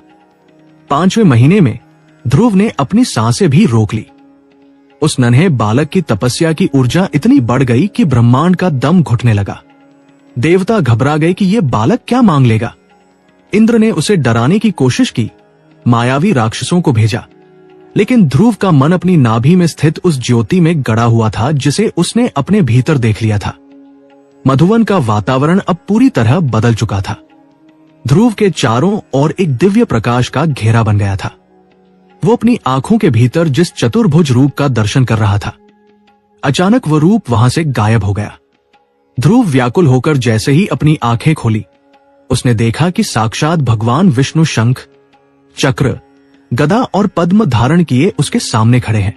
उनकी मंद मुस्कान और करुणा भरी दृष्टि ने ध्रुव के सारे दुखों को पल भर में मिटा दिया। वो अबोध बालक स्तब्ध रह गया। उसके पास शब्द नहीं थे कि वह भगवान की स्तुति कैसे करे। भगवान ने ध्रुव की इस दुविधा को समझा और अपने दिव्य शंख को ध्रुव के गाल से स्पर्श किया। उस स्पर्श मात्र से ध्रुव के भीतर ब्रह्मांड का सारा ज्ञान प्रवाहित हो उठा। अब ध्रुव के मुख से जो शब्द निकले वे साक्षात वेदों की ऋचाएं थे। उसने भगवान से कोई राज्य या बदला नहीं मांगा, बल्कि केवल उनके चरणों की अविचल भक्ति मांगी। भगवान ने उसे दर्शन देकर धन्य किया और उसे ध्रुव लोक प्रदान किया, जो प्रलय काल में भी नष्ट नहीं होता। ध्रुव वापस अपने राज्य लौटा। पिता ने उसे गले लगाया और अपनी गलती का पश्चाताप किया। ध्रुव ने कई वर्षों तक धर्मपूर्वक राज्य किया और अंत में दिव्य विमान पर चढ़कर उस पद को प्राप्त किया जिसे आज हम ध्रुव तारा के रूप में देखते हैं। शुकदेव जी ने कहा, राजन, ये भक्ति की शक्ति है कि एक छोटा सा बालक ब्रह्मांड का आधार बन गया। लेकिन क्या होगा जब इसी वंश में एक ऐसा राजा पैदा होगा जो भगवान का ही शत्रु बन जाएगा? वेन की अधर्मी गाथा अब शुरू होने वाली थी।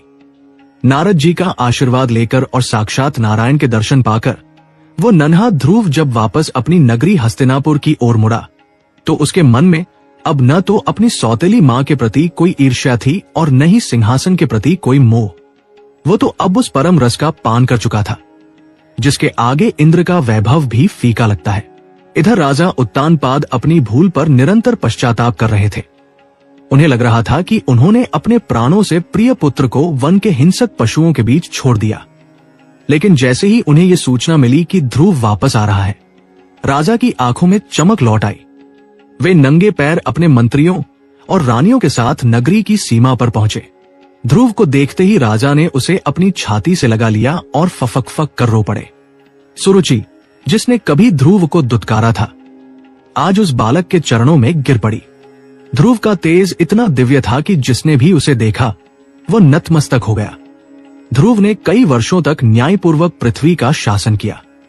उनके राज्य में न कोई दुखी था, न कोई अकाल मृत्यु होती थी। लेकिन जब ध्रुव के जाने का समय आया तो आकाश से एक दिव्य विमान उतरा। साक्षात भगवान के पार्षद सुनंद और नंदा उसे लेने आए थे। ध्रुव ने जब विमान पर पैर रखा तो साक्षात मृत्यु उनके सामने आकर झुक गई और ध्रुव ने उसके मस्तक पर पैर रखकर उस दिव्य लोक की ओर प्रस्थान किया जिसे आज हम ध्रुव तारा कहते हैं। ध्रुव की ये गाथा आज भी हर भक्त को ये सिखाती है कि यदि संकल्प दृढ़ हो तो साक्षात ईश्वर को भी झुकना पड़ता है। ध्रुव के बाद उनके वंश में कई प्रतापी राजा हुए, लेकिन नियति का चक्र हमेशा एक जैसा नहीं रहता। ध्रुव के वंश में ही आगे चलकर राजा अंग हुए, जो एक अत्यंत धार्मिक और दयालु राजा थे। लेकिन उनके घर में एक ऐसे पुत्र ने जन्म लिया जिसने धर्म की सारी मर्यादाएं तार तार कर दी। उस पुत्र का नाम था वेन। वेन बचपन से ही क्रूर था। वो बेकसूर पशुओं और मनुष्यों को प्रताड़ित करने में सुख पाता था। जब वह सिंहासन पर बैठा तो उसने पूरे राज्य में घोषणा कर दी, न यज्ञ होगा, न दान होगा, न कोई देवता पूजा जाएगा। मैं ही ईश्वर हूं, केवल मेरी पूजा करो। वेन के अत्याचार से पूरी पृथ्वी त्राही त्राही कर उठी। ऋषियों ने उसे बहुत समझाया, लेकिन वेन ने उनका अपमान किया और उन्हें सभा से निकल जाने को कहा। जब पाप का घड़ा भर गया तो ऋषियों ने अपनी हुंकार मात्र से वेन के प्राण हर लिए। राज्य अब बिना राजा के हो गया था। चारों ओर अराजकता फैल गई और पृथ्वी ने अन्न पैदा करना बंद कर दिया। ऋषियों ने तब एक अद्भुत निर्णय लिया। उन्होंने वेन की मृत देह का मंथन करना शुरू किया। पहले उसकी जंघाओं का मंथन किया गया, जिससे एक काला भयानक पुरुष निकला, जिसे निषाद कहा गया। उसने वेन के सारे पाप अपने ऊपर ले लिए। इसके बाद ऋषियों ने वेन की भुजाओं, बाहों का मंथन किया। यहां गति अत्यंत तीव्र होती है। भुजाओं के मंथन से साक्षात भगवान विष्णु के अंश से एक तेजस्वी पुरुष और लक्ष्मी जी के अंश से एक दिव्य स्त्री प्रकट हुई। उस पुरुष का नाम पृथु और स्त्री का नाम अर्ची रखा गया। पृथु के हाथों में चक्र और चरणों में कमल के चिन्ह थे। वे साक्षात चक्रवर्ती सम्राट के लक्षणों से युक्त थे। पृथु का राज्याभिषेक हुआ, लेकिन उनके सामने एक भयंकर संकट था। पूरी प्रजा भूख से मर रही थी। पृथ्वी ने अनाज देना बंद कर दिया था और लोग घास खाकर जीवन बिता रहे थे। राजा पृथु ये दृश्य देखकर अत्यंत क्रोधित हो गए। उन्होंने अपना दिव्य, अजगव धनुष उठाया और एक बाण संधान करके पृथ्वी को नष्ट करने के लिए तैयार हो गए। उन्होंने गरजते हुए कहा, हे पृथ्वी, तूने भगवान के बनाए हुए बीजों को अपने भीतर क्यों छुपा लिया है? तू प्रजा को भूखा मार रही है, इसलिए आज मैं तुझे अपने बाणों से छलनी कर दूंगा। पृथ्वी माता राजा के इस रौद्र रूप को देखकर अत्यंत भयभीत हो गई। उन्होंने एक गऊ, गाय का रूप धारण किया और वहां से भागने लगी। यहां गति और बढ़ती है। राजा पृथु अपने रथ पर सवार होकर उनके पीछे दौड़ पड़े। पृथ्वी आकाश में गई, पाताल में गई, 10 दिशाओं में भटकती रही, लेकिन जहां भी वे जाती उन्हें राजा पृथु का चमकता हुआ बाण अपने पीछे दिखाई देता। राजा का तेज प्रलय की अग्नि के समान था। अंत में जब उन्हें कहीं शरण नहीं मिली तो वे थरथर कांपती हुई वापस राजा पृथु के चरणों में गिर पड़ी। पृथ्वी माता ने हाथ जोड़कर कहा, हे राजन, आप साक्षात धर्म के रक्षक हैं, फिर भी एक स्त्री का वध करना चाहते हैं। मैंने अनाज इसलिए छुपा लिया था क्योंकि लोग अधर्मी हो गए थे। वे केवल उपभोग करना जानते थे, संवर्धन करना नहीं। लेकिन यदि आप चाहते हैं कि मैं फिर से अन्न उत्पन्न करूं, तो आपको मुझे समतल करना होगा और मेरे भीतर से दूध के रूप में उन औषधियों और बीजों को निकालना होगा जो प्रजा के काम आ सके। आप स्वयं मुझे एक योग्य बछड़ा और पात्र प्रदान करें। राजा पृथु का क्रोध शांत हो गया। उन्होंने अनुभव किया कि पृथ्वी एक माता की तरह है। उसे दंड नहीं बल्कि दोहन, मिल्किंग की आवश्यकता है। यहीं से दोहन की वो महान प्रक्रिया शुरू हुई जिसने इस संसार को वैभवशाली बनाया। राजा पृथु ने स्वयंभू मनु को बछड़ा बनाया और अपने हाथों से पृथ्वी रूपी गाय को दुहा। उस दूध से सभी प्रकार के अनाज, औषधियां और जड़ी बूटियां प्रकट हुई। इसके बाद देवताओं ने इंद्र को बछड़ा बनाकर अमृत और स्वर्ण दुहा। ऋषियों ने चंद्रमा को बछड़ा बनाकर वेद मंत्रों का ज्ञान दुहा। असुरों ने प्रहलाद को बछड़ा बनाकर मदिरा और माया दुही। गंधर्वों ने विश्वावसु को बछड़ा बनाकर संगीत और कला दुही। यहां तक कि वृक्षों और पहाड़ों ने भी अपने अपने प्रतिनिधि बनाकर छाया और रत्न दुहे। राजा पृथु ने पहाड़ों को तोड़कर पृथ्वी को समतल किया और खेती के लिए उपयुक्त बनाया। उन्होंने नगरों और गांवों की व्यवस्था की, इसीलिए पृथ्वी का नाम उनके नाम पर पृथ्वी पड़ा। राजा पृथु का यश पूरे ब्रह्मांड में फैल गया। उन्होंने धर्म की स्थापना के लिए 100 अश्वमेध यज्ञ करने का संकल्प लिया। जब 99 यज्ञ सफलतापूर्वक संपन्न हो गए और 100वां यज्ञ शुरू हुआ तो इंद्र के मन में ईर्ष्या उत्पन्न हुई। इंद्र को भय था कि यदि पृथु के 100 यज्ञ पूर्ण हो गए तो वे इंद्र का सिंहासन छीन लेंगे। इंद्र ने वेश बदलकर यज्ञ के घोड़े को चुरा लिया। पृथु के पुत्र, जिनका नाम विजितश्व पड़ा, उन्होंने इंद्र का पीछा किया और घोड़े को वापस लाए, लेकिन इंद्र ने बार बार छल किया। अंत में राजा पृथु इतने क्रोधित हुए कि उन्होंने इंद्र को ही यज्ञ की अग्नि में स्वाहा करने के लिए मंत्र पढ़ना शुरू कर दिया। तभी साक्षात ब्रह्मा जी वहां प्रकट हुए और उन्होंने पृथु को रोका। ब्रह्मा जी ने कहा, हे राजन, आप तो साक्षात भगवान के अंश हैं। आपका लक्ष्य पद या प्रतिष्ठा नहीं बल्कि प्रजा का कल्याण है। इंद्र के इस छोटे से कृत्य के लिए यज्ञ को हिंसक मत बनाइए। 99 यज्ञों का फल भी 100 के समान ही होगा। पृथु ने ब्रह्मा जी की आज्ञा मानी और इंद्र को क्षमा कर दिया। उसी समय भगवान विष्णु स्वयं वहां प्रकट हुए और उन्होंने पृथु को आशीर्वाद दिया। भगवान ने कहा, राजन, तुम्हारी सहनशीलता और धर्म के प्रति निष्ठा ने मुझे जीत लिया है। तुम वर मांगो। पृथु ने जो वरदान मांगा वो उनकी महानता का प्रतीक था। उन्होंने कहा, प्रभु, मुझे मोक्ष या स्वर्ग नहीं चाहिए। मुझे बस 10,000 कान दीजिए ताकि मैं आपकी कथाओं का निरंतर पान कर सकूं। भगवान विष्णु अंतर्धान हो गए और राजा पृथु ने हजारों वर्षों तक एक आदर्श सम्राट की तरह शासन किया। उनके शासनकाल में कोई चोरी नहीं होती थी, कोई बीमारी नहीं थी। लेकिन जब वृद्धावस्था आई तो पृथु ने सब कुछ त्याग दिया। वे रानी अर्ची के साथ वन की ओर चले गए। वहां उन्होंने घोर तपस्या की और पंचतत्वों को अपने भीतर विलीन कर लिया। जब उनके प्राण ब्रह्मांड में समाये तो रानी अर्ची ने भी सती धर्म का पालन करते हुए स्वयं को उनकी चिता में समर्पित कर दिया। शुकदेव जी ने कहा, राजन परीक्षित, पृथु की ये कथा केवल एक राजा की विजय की कहानी नहीं है, बल्कि ये मनुष्य और प्रकृति के बीच के संतुलन का पाठ है। पृथु ने सिखाया कि राजा को प्रजा का पिता होना चाहिए, लेकिन इस वंश की गाथा यहां नहीं रुकती। पृथु के बाद उनके पुत्रों ने राज्य संभाला, लेकिन धीरे धीरे समय का प्रभाव दिखने लगा। इसी वंश में आगे चलकर राजा प्राचीन बरही हुए, जो कर्मकांडों में इतने उलझ गए कि वे आत्मा का ज्ञान भूल गए। उन्हें समझाने के लिए देवर्षि नारद ने पुरंजन की एक बड़ी ही रहस्यात्मक कथा सुनाई, जो मनुष्य के शरीर और उसकी इंद्रियों का रूपक है। नारद जी ने बताया कि कैसे एक जीव पुरंजन 9 द्वारों वाले नगर मानव शरीर में प्रवेश करता है और माया पुरंजनी के चक्कर में पड़कर अपना असली स्वरूप भूल जाता है। ये कथा सुनकर राजा प्राचीन बरही का मोह भंग हुआ, लेकिन मनु के वंश की सबसे बड़ी ज्योति अभी प्रकट होनी बाकी थी।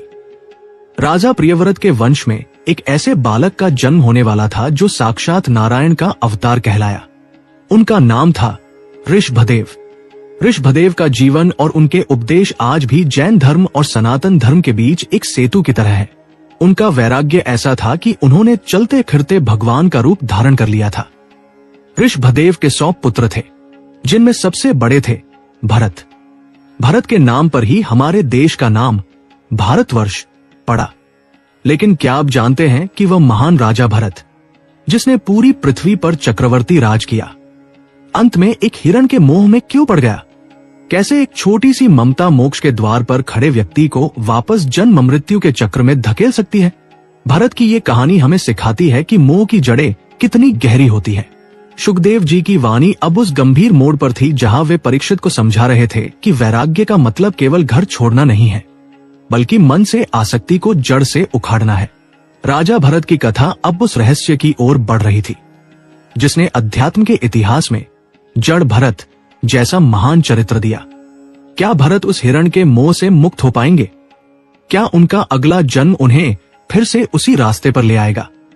अगले अध्याय में हम देखेंगे ऋषभदेव के दिव्य उपदेश और राजा भरत की वो विस्मयकारी यात्रा, जो एक मृग के शरीर से शुरू होकर एक जड़ भरत के परम ज्ञान तक पहुंचती है।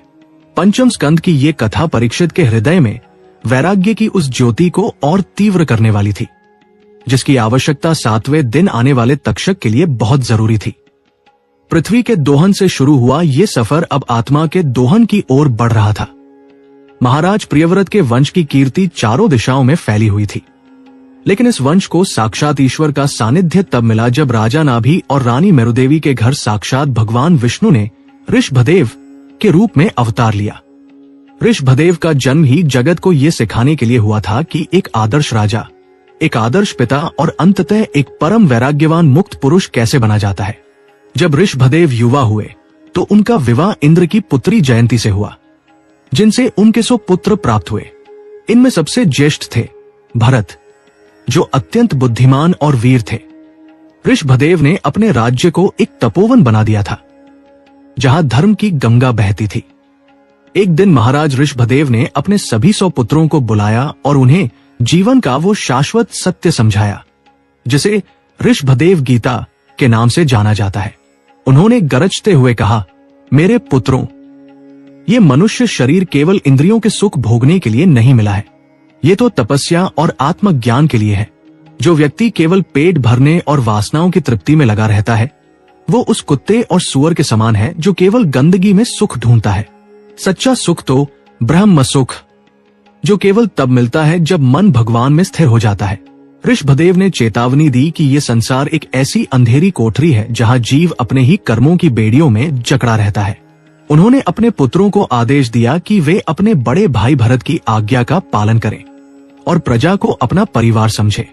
उपदेश देने के बाद ऋषभदेव ने वह किया जिसकी कल्पना भी कठिन थी। उन्होंने राजपाट अपने ज्येष्ठ पुत्र भरत को सौंप दिया और स्वयं अवधूत बन गए। उन्होंने वस्त्राभूषणों का त्याग कर दिया, यहां तक कि अपने शरीर की सुध भी भुला दी। वे दिगंबर अवस्था में इधर उधर घूमने लगे। यहां गति अत्यंत तीव्र होती है। ऋषभदेव ने मौन व्रत धारण कर लिया। वे जहां भी जाते लोग उन्हें पागल समझकर उन पर पत्थर मारते, धूल फेंकते या उनका उपदेश सुनकर उनका उपहास करते। लेकिन ऋषभदेव का मन तो साक्षात परमानंद में लीन था। उन्हें न शरीर की पीड़ा महसूस होती थी, न अपमान का दुख। वे चलते चलते कोंकण और कर्नाटक के वनों में पहुंच गए। वहां एक बार भयंकर वनाग्नि लगी, लेकिन ऋषभदेव वहां से भागे नहीं। उन्होंने उसी अग्नि में अपने नश्वर शरीर को आहुत कर दिया और अपने वास्तविक विष्णु स्वरूप में विलीन हो गए। इधर राजा भरत ने अपने पिता के पदचिन्हों पर चलते हुए पृथ्वी का शासन संभाला। उनके न्यायप्रिय और धर्मनिष्ठ शासन के कारण ही इस देश को अजनाब खंड की जगह भारतवर्ष के नाम से पुकारा जाने लगा। भरत ने अनेक यज्ञ किए, लेकिन उनका हृदय हमेशा भगवान के चरणों में लगा रहता था। जब वे वृद्ध हुए तो उन्होंने भी अपनी समस्त संपत्ति पुत्रों में बांट दी और संन्यास लेकर गंडकी नदी के तट पर पुला आश्रम में चले गए। वहां वे केवल कंदमूल खाकर नारायण का ध्यान करते थे। उनकी भक्ति इतनी प्रगाढ़ हो गई थी कि ध्यान करते समय उनकी आंखों से निरंतर प्रेमाश्रु बहते थे और उनका हृदय पिघलकर साक्षात हरि का मंदिर बन गया था। लेकिन तभी नियति ने एक ऐसी करवट ली जिसने मोक्ष के द्वार पर खड़े भरत के लिए एक नया जाल बुन दिया। एक दिन राजा भरत गंडकी नदी के तट पर बैठे संध्या वंदन कर रहे थे। उसी समय एक गर्भवती हिरणी मृग प्यास बुझाने के लिए वहां आई। वो अभी जल पी रही थी कि पास की झाड़ियों से एक सिंह की भयंकर गर्जना सुनाई दी। यहां गति धीमी होती है। गहरा भावनात्मक और टर्निंग पॉइंट का क्षण। वो हिरणी भय के मारे कांप उठी और अपनी जान बचाने के लिए उसने एक ऊंची छलांग लगाई। उसी छलांग के बीच भय और दबाव के कारण उसका प्रसव हो गया और एक नन्हा मृगछौना नदी की तेज धारा में गिर पड़ा। वो बेचारी हिरणी दूसरी ओर गिरकर दम तोड़ गई। राजा भरत ने जब उस असहाय नन्हे हिरण के बच्चे को पानी में डूबते देखा तो उनका हृदय करुणा से भर उठा। उन्होंने तुरंत उसे पानी से निकाला और अपनी कुटिया में ले आए। उन्होंने सोचा कि ये बेसहारा जीव अब मेरा आश्रित है। यदि मैं इसकी रक्षा नहीं करूंगा तो इसे जंगली जानवर खा जाएंगे। लेकिन यही करुणा धीरे धीरे मोह में बदलने लगी, जो भरत चक्रवर्ती साम्राज्य को एक तिनके की तरह छोड़कर आए थे। आज उनका मन उस छोटे से हिरण में अटक गया। वे उसे दुलारते, उसे घास खिलाते और यदि वह थोड़ी देर के लिए आंखों से ओझल हो जाता तो व्याकुल होकर उसे ढूंढने लगते। भरत का ध्यान अब नारायण में कम और हिरण में ज्यादा रहने लगा। वे सोचते, अरे ये छोटा सा बच्चा मां के बिना कितना दुखी है। ये मेरे भरोसे ही तो जी रहा है। भक्ति और साधना पीछे छूट गई। भरत जब मरने के करीब पहुंचे तो उस समय भी उनके सामने वही हिरण खड़ा था। उन्होंने मरते समय भगवान का नाम लेने के बजाय केवल उस हिरण का चिंतन किया। शास्त्र कहते हैं, अंतमति सोगति। जो जीव मरते समय जिसका स्मरण करता है उसे वैसा ही जन्म मिलता है। महाराज भरत का अगला जन्म एक हिरण के रूप में हुआ, लेकिन अपनी पूर्व तपस्या के प्रभाव से उन्हें उस हिरण के शरीर में भी अपने पिछले जन्म की याद थी। वे निरंतर पश्चाताप करते थे, हाय मैंने एक पशु के मोह में पड़कर अपना सारा संचित पुण्य गवा दिया। हिरण बने भरत ने अब कोई मोह नहीं किया। वे हमेशा संतों के आश्रम के पास रहते और वहीं नदी किनारे खड़े होकर भगवान का मानसिक ध्यान करते। अंत में उन्होंने अपना हिरण का शरीर त्याग दिया। उनका तीसरा जन्म एक अत्यंत कुलीन ब्राह्मण परिवार में हुआ। इस जन्म में भी उन्हें पिछले दोनों जन्मों की याद थी। उन्होंने संकल्प लिया कि इस बार वे किसी भी प्रकार के सांसारिक संबंध या मोह में नहीं पड़ेंगे। उन्होंने स्वयं को जड़, बुद्धिहीन की तरह दिखाना शुरू किया। लोग उन्हें पागल कहते, उन्हें चिढ़ाते, लेकिन वे चुप रहते। इसीलिए उनका नाम जड़ भरत पड़ गया। उनके ब्राह्मण भाइयों ने उन्हें घर के कामों में लगा दिया, उन्हें बचा कुचा भोजन देते, लेकिन जड़ भरत तो स्वयं को केवल आत्मा मानते थे। उन्हें न भूख की परवाह थी न प्यास की। उनके शरीर पर मैल जम गया था, बाल बढ़ गए थे, लेकिन उनके भीतर ब्रह्म ज्ञान की अग्नि धधक रही थी। एक बार कुछ डकैतों ने भद्रकाली को बलि चढ़ाने के लिए किसी पुरुष की खोज की। उन्होंने जंगल में जड़ भरत को बैठे देखा। वे उन्हें पकड़कर ले गए। जड़ भरत न डरे न विरोध किया।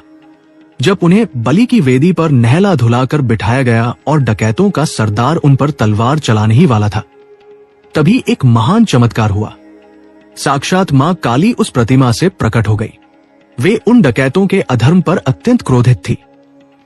मां काली ने उन्हीं की तलवार छीनकर सभी डकैतों के सिर काट दिए और जड़ भरत को मुक्त कर दिया। जड़ भरत फिर भी शांत रहे, जैसे कुछ हुआ ही ना हो। वे वहां से उठकर फिर अपनी धुन में चल पड़े। कुछ समय बाद सोवीर देश का राजा रहुगण अपनी पालकी में बैठकर तत्वज्ञान की जिज्ञासा में कपिल मुनि के आश्रम की ओर जा रहा था। रास्ते में एक पालकी ढोने वाले की कमी हुई तो राजा के सेवकों ने हट्टे कट्टे जड़ भरत को पकड़ लिया और उन्हें पालकी के नीचे लगा दिया।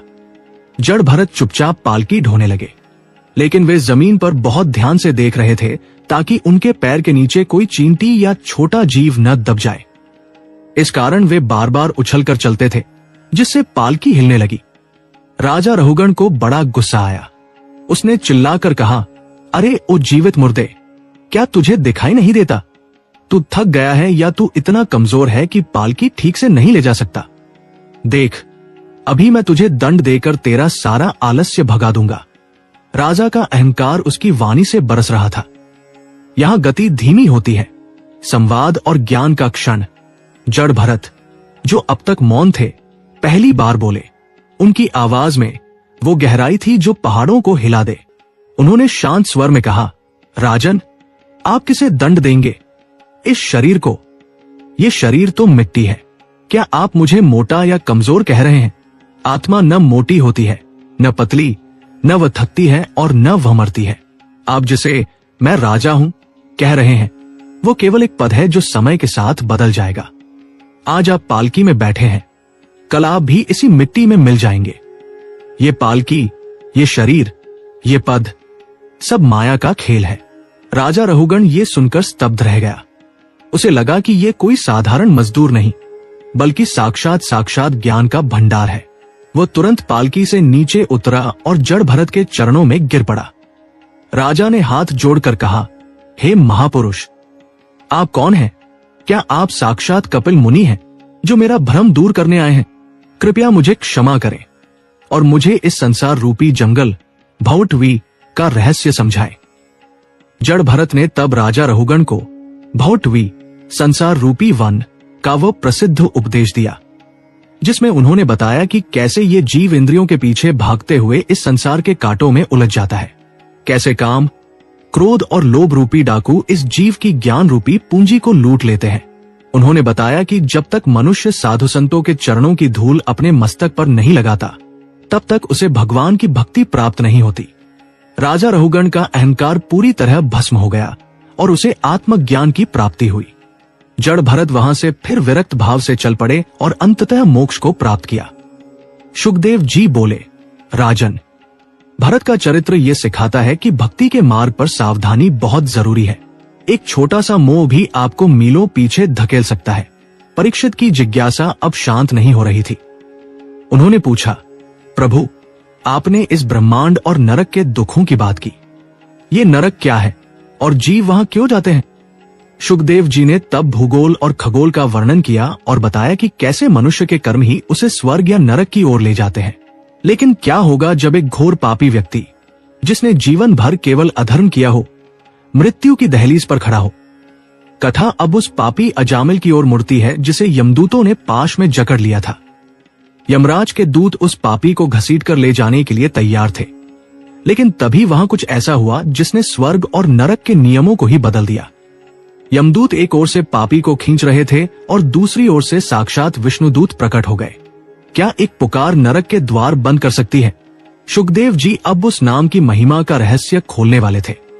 शुकदेव जी बोले, राजन, अब उस परम रहस्य को सुनो जिसने नरक के विधान को ही हिलाकर रख दिया और यमराज के दूतों को भी पीछे हटने पर विवश कर दिया। तुमने पूछा था कि क्या कोई ऐसा मार्ग है जिससे घोर पापी भी यमदूतों के पाश से बच सके? तो सुनो, कान्यकुब्ज देश में अजामिल नाम का एक ब्राह्मण रहता था। वह बचपन में अत्यंत सदाचारी, जितेंद्रिय और माता पिता का भक्त था। लेकिन नियति ने उसे एक ऐसी कसौटी पर कसा जहां उसका सारा ब्रह्म तेज धूल में मिल गया। एक दिन वन में वो फल लेने गया था। वहां उसने एक कामुक शूद्र को एक वेश्या के साथ काम क्रीड़ा में लिप्त देखा। उस दृश्य ने अजामिल के मन में काम की ऐसी अग्नि प्रज्वलित की कि वह अपना सारा धर्म कर्म भूल गया। उसने उस वेश्या को अपनी पत्नी बना लिया और अपने वृद्ध माता पिता को त्याग दिया।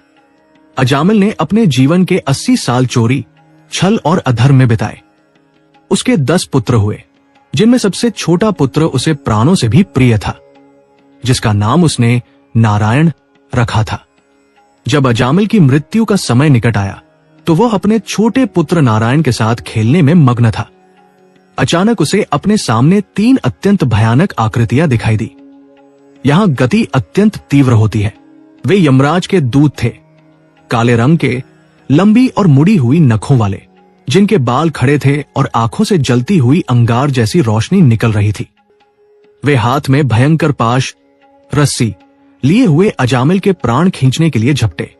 अजामिल मौत के उस भयानक रूप को देखकर थरथर कांपने लगा।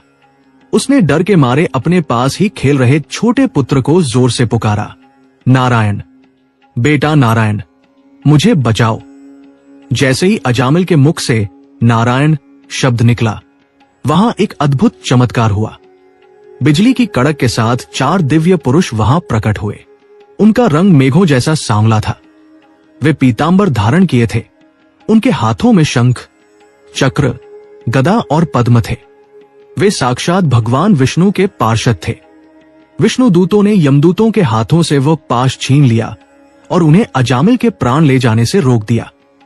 यमदूत क्रोध से गर्जने लगे, तुम कौन हो जो धर्मराज के आदेश में बाधा डाल रहे हो? इस अजामिल ने जीवन भर पाप किए हैं, ये नरक का अधिकारी है। विष्णु दूतों ने शांत भाव से पूछा, यदि तुम धर्मराज के सेवक हो तो बताओ धर्म क्या है और दंड किसे मिलता है? यमदूतों ने वेदों का हवाला देते हुए अजामिल के पापों की लंबी सूची गिना दी। तब विष्णु दूतों ने वह बात कही जिसने पूरे ब्रह्मांड के पाप पुण्य के गणित को बदल दिया। यहां गति धीमी होती है, विस्मय और नाम महिमा का चरम क्षण। विष्णु दूतों ने कहा, मूर्ख दूतों, तुम केवल बाहर के कर्मों को देख रहे हो, लेकिन तुम नाम की उस अमोघ शक्ति को नहीं जानते जिसने अजामिल के करोड़ों जन्मों के पापों को एक क्षण में भस्म कर दिया है। इसने मरते समय नारायण पुकारा है। यद्यपि इसने अपने पुत्र को बुलाया, लेकिन भगवान का नाम चाहे संकेत में लिया जाए, चाहे उपहास में, चाहे मजबूरी में या पुत्र के बहाने, वो अपना प्रभाव जरूर दिखाता है। जैसे अनजाने में भी आग में हाथ पड़ जाए तो वह जलाती है, या जैसे अमृत अनजाने में भी पी लिया जाए तो वो अमर करता है, वैसे ही नारायण का नाम पापों की जड़ काट देता है। इस पुकार ने इसके अंतःकरण को शुद्ध कर दिया है। अब इस पर यमराज का कोई अधिकार नहीं है। यमदूत निरुत्तर होकर वहां से भाग खड़े हुए और सीधे यमराज के पास पहुंचे। यमराज ने जब ये सुना तो वे भी अपने सिंहासन से खड़े हो गए और बोले, दूतों, नारायण का नाम लेने वाले के पास तुम कभी मत जाना, वहां मेरा भी बस नहीं चलता। वे तो साक्षात ईश्वर के संरक्षण में हैं। इधर अजामिल को दूसरा जीवन मिला। उसने जब विष्णुदूतों और यमदूतों का संवाद सुना तो उसकी चेतना जाग गई। उसे अपने पापों पर घोर पश्चाताप हुआ। वह तुरंत सब कुछ छोड़कर हरिद्वार चला गया और वहां गंगा के तट पर अनन्य भाव से भगवान के वास्तविक नारायण रूप का ध्यान करने लगा। अंत में वही विष्णुदूत फिर से आए और अजामिल को दिव्य विमान में बैठाकर वैकुंठ ले गए। शुकदेव जी ने परीक्षित को समझाया, राजन, जब एक पापी केवल नाम के आभास से मुक्त हो सकता है, तो जो श्रद्धा से भगवान का सुमिरन करते हैं उनके सौभाग्य का क्या कहना। कथा का रुख अब स्वर्ग की ओर मुड़ता है। इंद्र अपनी शक्ति के नशे में इतने चूर थे कि जब उनके गुरु बृहस्पति सभा में आए तो इंद्र उनके सम्मान में खड़े नहीं हुए। अपमानित होकर बृहस्पति वहां से अंतर्धान हो गए। गुरु के जाते ही देवताओं का तेज क्षीण होने लगा और असुर उन पर हावी हो गए। ब्रह्मा जी की सलाह पर इंद्र ने विश्वरूप को अपना पुरोहित बनाया, लेकिन विश्वरूप चोरी छिपे असुरों को भी यज्ञ का भाग दे रहे थे, क्योंकि उनकी माता असुर कुल की थी। जब इंद्र को यह पता चला तो उन्होंने क्रोध में आकर विश्वरूप के 3 सिर काट दिए। इससे इंद्र को ब्रह्म हत्या का पाप लगा। विश्वरूप के पिता त्वष्टा ने अपने पुत्र के वध का बदला लेने के लिए एक भयंकर यज्ञ किया। उस यज्ञ की अग्नि से एक अत्यंत विशाल और डरावना असुर प्रकट हुआ, जिसका नाम था वृत्रासुर। उसका शरीर बादलों की तरह काला था और वो हर दिन बढ़ता ही जा रहा था। उसने स्वर्ग पर आक्रमण कर दिया। यहां गति फिर से तीव्र होती है। देवता उसके सामने तिनकों की तरह बिखरने लगे। वृत्रासुर ने इंद्र के ऐरावत हाथी को पकड़ लिया और देवताओं की सेना में हाहाकार मचा दिया। हताश होकर देवता भगवान विष्णु की शरण में गए। भगवान ने बताया कि वृत्रासुर का अंत केवल एक दिव्य वज्र से हो सकता है, जो महर्षि दधीची की हड्डियों से बनेगा। इंद्र संकोच के साथ दधीची के पास पहुंचे।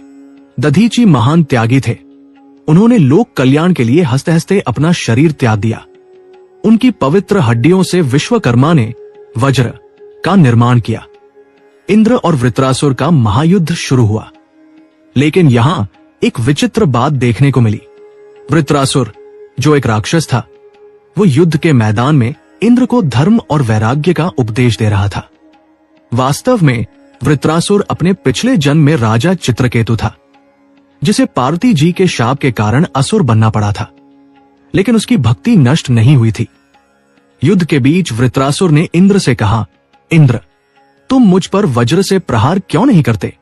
मैं चाहता हूं कि तुम मुझे मारो ताकि मैं इस असुर देह को छोड़कर अपने प्रभु के चरणों में विलीन हो सकूं। वृत्रासुर की आंखों में युद्ध का उन्माद नहीं, बल्कि मिलन की व्याकुलता थी।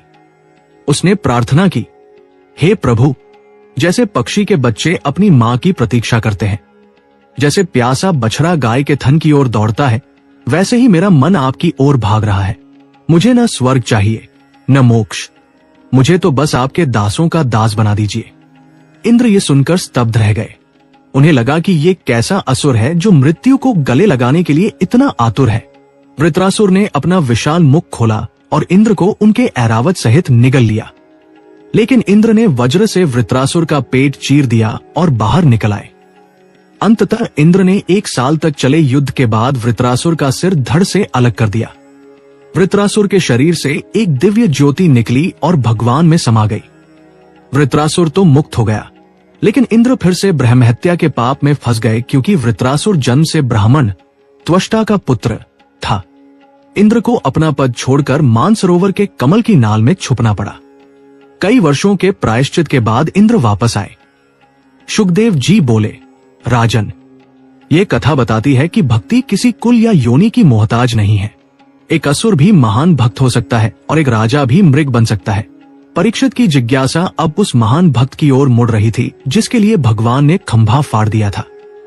सृष्टि का सबसे भयानक और सबसे दयालु रूप अब प्रकट होने वाला था। कश्यप और दिति का दूसरा पुत्र हिरण्यकशिपु अपने भाई हिरण्याक्ष की मृत्यु का बदला लेने के लिए तपस्या कर रहा था। उसने ब्रह्मा जी से वो वरदान पा लिया था जिसने उसे लगभग अमर बना दिया था। लेकिन उसी के घर में एक ऐसा नक्षत्र जन्म लेने वाला था जिसकी चमक के आगे हिरण्यकशिपु का सारा अंधकार फीका पड़ने वाला था। शुकदेव जी अब उस प्रहलाद की गाथा सुनाने जा रहे थे, जिसकी पुकार ने पत्थर के निर्जीव खंभे में भी प्राण फूंक दिए थे। दैत्यों की नगरी में नारायण नारायण की गूंज सुनाई देने लगी थी। क्या हिरण्यकशिपु अपने ही पुत्र का वध कर पाएगा? क्या भगवान नरसिंह का क्रोध इस संसार को भस्म कर देगा? हिरण्यकशिपु के भीतर प्रतिशोध की ज्वाला इतनी प्रचंड थी कि उसने पूरे ब्रह्मांड को अपनी मुट्ठी में करने का संकल्प ले लिया। अपने भाई हिरण्याक्ष की मृत्यु का दुख उसे दिन रात सालता था, और उस दुख से उपजा क्रोध अब साक्षात विष्णु के विनाश की कामना बन चुका था। हिरण्यकशिपु मंदराचल पर्वत पर गया और वहां उसने एक पैर पर खड़े होकर हजारों वर्षों तक ऐसी घोर तपस्या की कि उसके मस्तक से निकलने वाली आग से स्वर्ग के देवता भी जलने लगे। उसकी देह को दीमकों ने खा लिया, केवल हड्डियों का ढांचा बचा था। लेकिन उसकी प्राण शक्ति ब्रह्मा जी के ध्यान में अटकी थी। ब्रह्मा जी प्रकट हुए और उन्होंने उस पर दिव्य जल छिड़कर उसे नया वज्र जैसा शरीर दिया। हिरण्यकशिपु ने वो वरदान मांगा जिसने उसे अजय बना दिया। प्रभु, न मैं घर के भीतर मरूं, न बाहर, न दिन में, न रात में, न पृथ्वी पर, न आकाश में, न किसी मनुष्य से, न पशु से, न देवता से, न दैत्य से, और न ही किसी अस्त्र या शस्त्र से मेरी मृत्यु हो। ब्रह्मा जी के तथास्तु कहते ही हिरण्यकशिपु का अहंकार 7वें आसमान पर पहुंच गया। उसने स्वयं को ईश्वर घोषित कर दिया। तीनों लोकों में हाहाकार मच गया। उसने यज्ञ याग बंद करवा दिए और ऋषि मुनियों को प्रताड़ित करना शुरू किया। लेकिन नियति की विडंबना देखिए। जिस समय हिरण्यकशिपु तपस्या कर रहा था, उस समय इंद्र ने उसकी पत्नी कयाधु का अपहरण कर लिया था। देवर्षि नारद ने कयाधु को मुक्त कराया और अपने आश्रम में शरण दी। कयाधु के गर्भ में जो बालक था उसने अपनी माता के साथ रहते हुए नारद जी के मुख से भगवान विष्णु की महिमा और भागवत धर्म का पूरा ज्ञान सुन लिया। वह बालक कोई और नहीं, साक्षात भक्त शिरोमणि प्रहलाद थे। जब हिरण्यकशिपु वापस आया तो वो अपने पुत्र को पाकर अत्यंत प्रसन्न हुआ। वो अनजान था कि उसके घर में ही उसके शत्रु का सबसे बड़ा प्रेमी जन्म ले चुका है। प्रहलाद जब 5 वर्ष के हुए तो उन्हें दैत्यों के गुरु शुक्राचार्य के पुत्रों शंड और अमर के पास शिक्षा लेने भेजा गया। गुरुओं ने उन्हें राजनीति, कूटनीति और शत्रु मित्र का भेद सिखाने की बहुत कोशिश की, लेकिन प्रहलाद का मन तो केवल गोविंद में रमा था। एक दिन हिरण्यकशिपु ने प्रहलाद को अपनी गोद में बिठाया और दुलारते हुए पूछा, बेटा, तुमने अब तक जो पढ़ा है उसमें तुम्हें सबसे अच्छी बात क्या लगी? प्रहलाद ने अत्यंत सरलता से उत्तर दिया, तात, मुझे तो सबसे अच्छा ये लगता है कि जो लोग इस अंधेरे संसार रूपी कुएं में गिरकर मैं और मेरा के चक्कर में दुखी हैं, उन्हें सब कुछ छोड़कर वन में चले जाना चाहिए और श्री हरि की शरण लेनी चाहिए। ये सुनते ही हिरण्यकशिपु का चेहरा तमतमा उठा। उसने क्रोध में प्रहलाद को गोद से नीचे पटक दिया और गुरुओं पर चिल्लाया, तुमने मेरे पुत्र को ये क्या शिक्षा दी है? इसे वैष्णवों के संस्कार किसने दिए? गुरुओं ने बहुत सफाई दी, लेकिन प्रहलाद का हृदय तो साक्षात हरि के नाम से प्रकाशित था। जब दूसरी बार पूछने पर भी प्रहलाद ने नवधा भक्ति का उपदेश देना शुरू किया तो हिरण्यकशिपु का धैर्य टूट गया। उसने गरजते हुए कहा, यह बालक कुलद्रोही है, यह मेरे भाई के हत्यारे की स्तुति कर रहा है, इसे ले जाओ और अभी इसी वक्त मार डालो। यहां से शुरू हुआ वह भयानक संघर्ष जिसे देखकर काल भी कांप उठा। हिरण्यकशिपु के सैनिकों ने प्रहलाद पर अपने तीखे त्रिशूलों से प्रहार किया, लेकिन प्रहलाद नारायण नारायण का जाप कर रहे थे और वे त्रिशूल उनके शरीर को छूते ही फूलों की तरह मुड़ गए। हिरण्यकशिपु ने उन्हें मतवाले हाथियों के पैरों तले कुचलवाने की कोशिश की, लेकिन हाथियों ने प्रहलाद को देखते ही अपना मस्तक झुका दिया। फिर उन्हें भूखे और जहरीले सांपों की कोठरी में डाल दिया गया, पर उन नागों ने प्रहलाद के लिए शैया बना दी। हिरण्यकशिपु ने अब अपनी बहन होलिका को बुलाया, जिसे आग में न जलने का वरदान था। होलिका प्रहलाद को लेकर जलती हुई चिता पर बैठ गई, लेकिन चमत्कार यह हुआ कि होलिका जलकर राख हो गई और प्रहलाद का एक बाल भी बाका नहीं हुआ। हिरण्यकशिपु अब पागल हो चुका था। उसने प्रहलाद को पहाड़ की चोटी से नीचे फिंकवा दिया, समुद्र की अथाह गहराई में पत्थर बांधकर डुबो दिया, कालकूट जैसा भयंकर जहर पिलाया, लेकिन हर बार नारायण की अदृश्य शक्ति ने प्रहलाद को बचा लिया। प्रहलाद के चेहरे पर न कोई डर था, न कोई शिकायत, केवल एक शाश्वत मुस्कान थी। अंत में हिरण्यकशिपु ने खुद प्रहलाद को मारने का निश्चय किया। उसने प्रहलाद को अपनी राजसभा में बुलाया और लोहे के एक खंभे को आग में तपाकर लाल कर दिया। उसने गरजते हुए पूछा, कहा है तेरा वो विष्णु? तू बार बार कहता है कि वह सर्वव्यापी है, क्या वो इस तपते हुए खंभे में भी है? प्रहलाद ने शांत भाव से कहा, हाँ तात, वे मुझ में है, आप में है और इस खंभे में भी है। सभा में सन्नाटा छा गया। हिरण्यकशिपु अट्टहास करने लगा। उसकी आंखों से खून उतर आया था। उसने अपनी भारी गदा उठाई और उस दहकते हुए खंभे पर जोरदार प्रहार किया। जैसे ही गदा खंभे से टकराई, पूरे ब्रह्मांड में एक ऐसी भयानक गर्जना हुई जिसे सुनकर इंद्र का सिंहासन डोल गया और शेषनाग का मस्तक कांप उठा। वो आवाज न बादलों की थी, न समुद्र की, वो साक्षात काल की पुकार थी। खंभा बीच से फट गया और उसमें से एक ऐसी आकृति प्रकट हुई जिसे न कभी किसी ने देखा था, न सुना था। वह साक्षात भगवान नरसिंह थे। उनका शरीर मनुष्य का था, लेकिन मस्तक एक महाबली सिंह का। उनकी आंखें तपते हुए सोने की तरह लाल थी। उनके कंधों पर बिखरे हुए बाल बादलों की तरह छाए हुए थे और उनकी जिह्वा, जीभ लपलपाती हुई बिजली के समान थी। उनके नाखूनों का तेज वज्र को भी मात दे रहा था। हिरण्यकशिपु, जो खुद को मृत्युंजय समझता था, उस दिव्य और डरावनी मूर्ति को देखकर एक पल के लिए जड़ हो गया। उसने तलवार उठाई और भगवान पर झपटा, लेकिन नरसिंह देव ने उसे एक तिनके की तरह पकड़ लिया। शाम का समय था, न दिन था न रात। भगवान हिरण्यकशिपु को घसीटते हुए राजसभा की दहलीज पर ले आए, जो न घर के भीतर थी न बाहर। उन्होंने उसे अपनी जंघाओं पर लिटाया, जो न भूमि थी न आकाश। भगवान ने अपने नाखूनों से जो न अस्त्र थे न शस्त्र, हिरण्यकशिपु का पेट चीर दिया। ब्रह्मा जी के वरदान का हर एक शब्द सत्य रहा, लेकिन भगवान ने अपनी लीला से अधर्म का अंत कर दिया। हिरण्यकशिपु के रक्त से पूरी सभा भीग गई, लेकिन नरसिंह भगवान का क्रोध शांत नहीं हो रहा था। उनकी दहाड़ से दिशाएं फट रही थी। देवता भयभीत होकर बादलों के पीछे छुप गए। साक्षात शिव और ब्रह्मा भी उनके समीप जाने का साहस नहीं कर पा रहे थे। चारों ओर केवल भगवान नरसिंह का क्रोध और प्रहलाद की शांत भक्ति का अद्भुत संगम था। हिरण्यकशिपु का अंत हो चुका था, लेकिन क्या साक्षात ईश्वर का वह रौद्र रूप शांत होगा? प्रहलाद अब अपने आराध्य की ओर बढ़ रहे थे, जिनकी आंखों में अब भी ज्वालामुखी धधक रहा था। हिरण्यकशिपु के वध के बाद की वो शांति किसी तूफान के बाद के सन्नाटे जैसी थी। प्रहलाद की पुकार अब उस क्रोध को करुणा में बदलने वाली थी। क्या एक नन्हा बालक उस शक्ति को शांत कर पाएगा जिसने ब्रह्मांड को हिला दिया था? कथा अब भक्ति की उस पराकाष्ठा की ओर बढ़ रही थी, जहां भगवान अपने भक्त के वश में हो जाते हैं। हिरण्यकशिपु का निर्जीव शरीर भगवान नरसिंह की जंघाओं पर पड़ा था। उसकी अंतड़ियां बाहर निकल चुकी थी और उसका रक्त साक्षात भगवान के दिव्य विग्रह को लाल कर चुका था। लेकिन अधर्म के उस स्तंभ के ढह जाने के बाद भी ब्रह्मांड में शांति नहीं लौटी थी। भगवान नरसिंह की आंखों से अब भी प्रलय की ज्वाला धधक रही थी। उनकी भयंकर गर्जना से दसों दिशाएं कांप रही थी।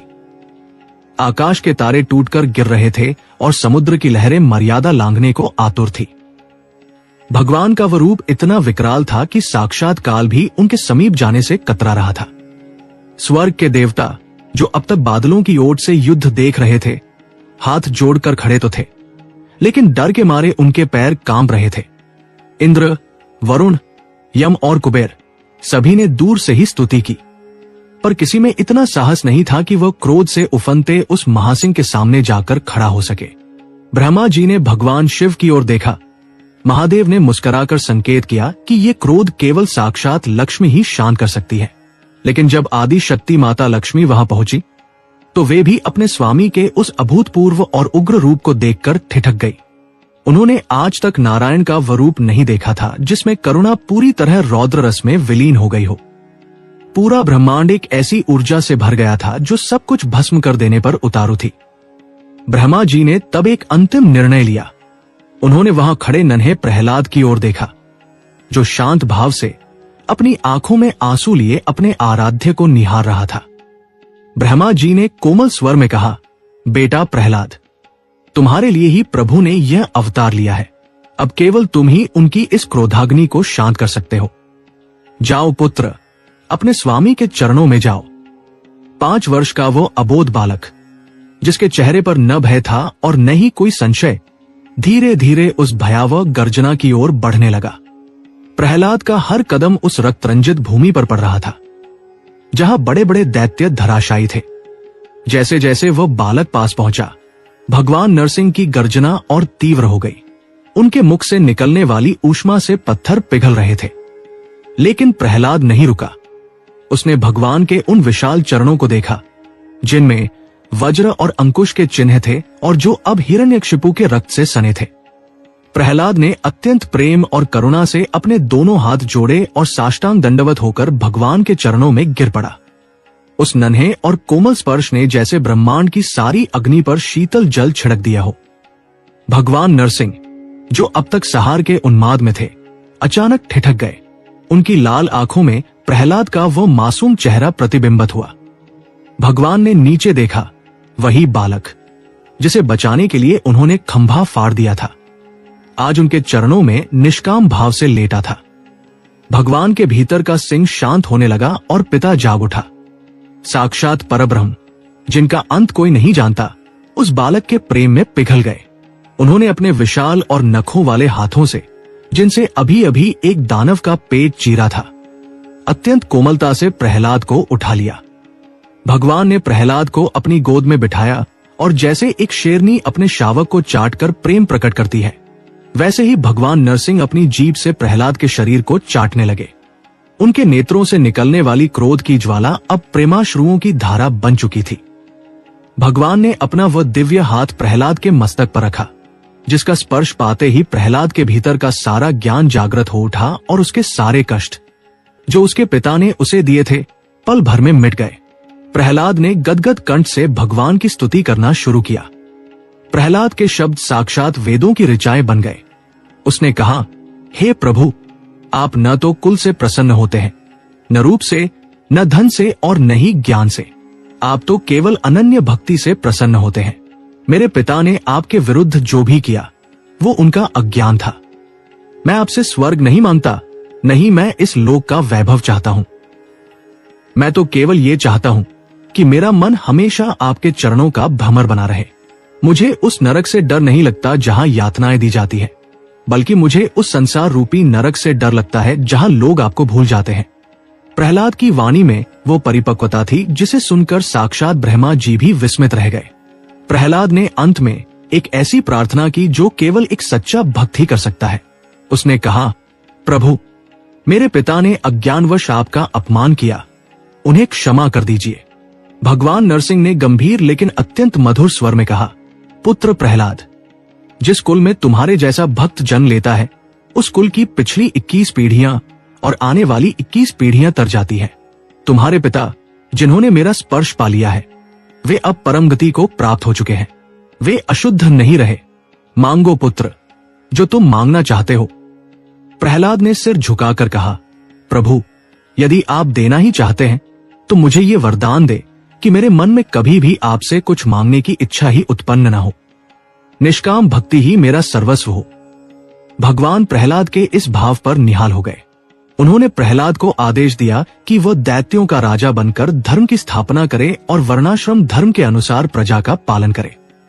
भगवान ने वहां उपस्थित ऋषियों और देवताओं को संबोधित करते हुए वर्णाश्रम धर्म का सूक्ष्म उपदेश दिया। उन्होंने बताया कि कैसे मनुष्य को अपने स्वभाव के अनुसार कर्म करने चाहिए और हर कर्म को भगवान को समर्पित कर देना चाहिए।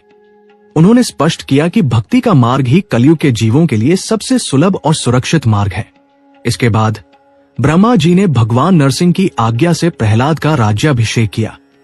देवताओं ने दिव्य दुंदुभियां बजाई और गंधर्वों ने मंगल गान किया। भगवान नरसिंह का वह रौद्र रूप अब पूरी तरह शांत हो चुका था और वे प्रहलाद को आशीर्वाद देकर अंतर्धान हो गए।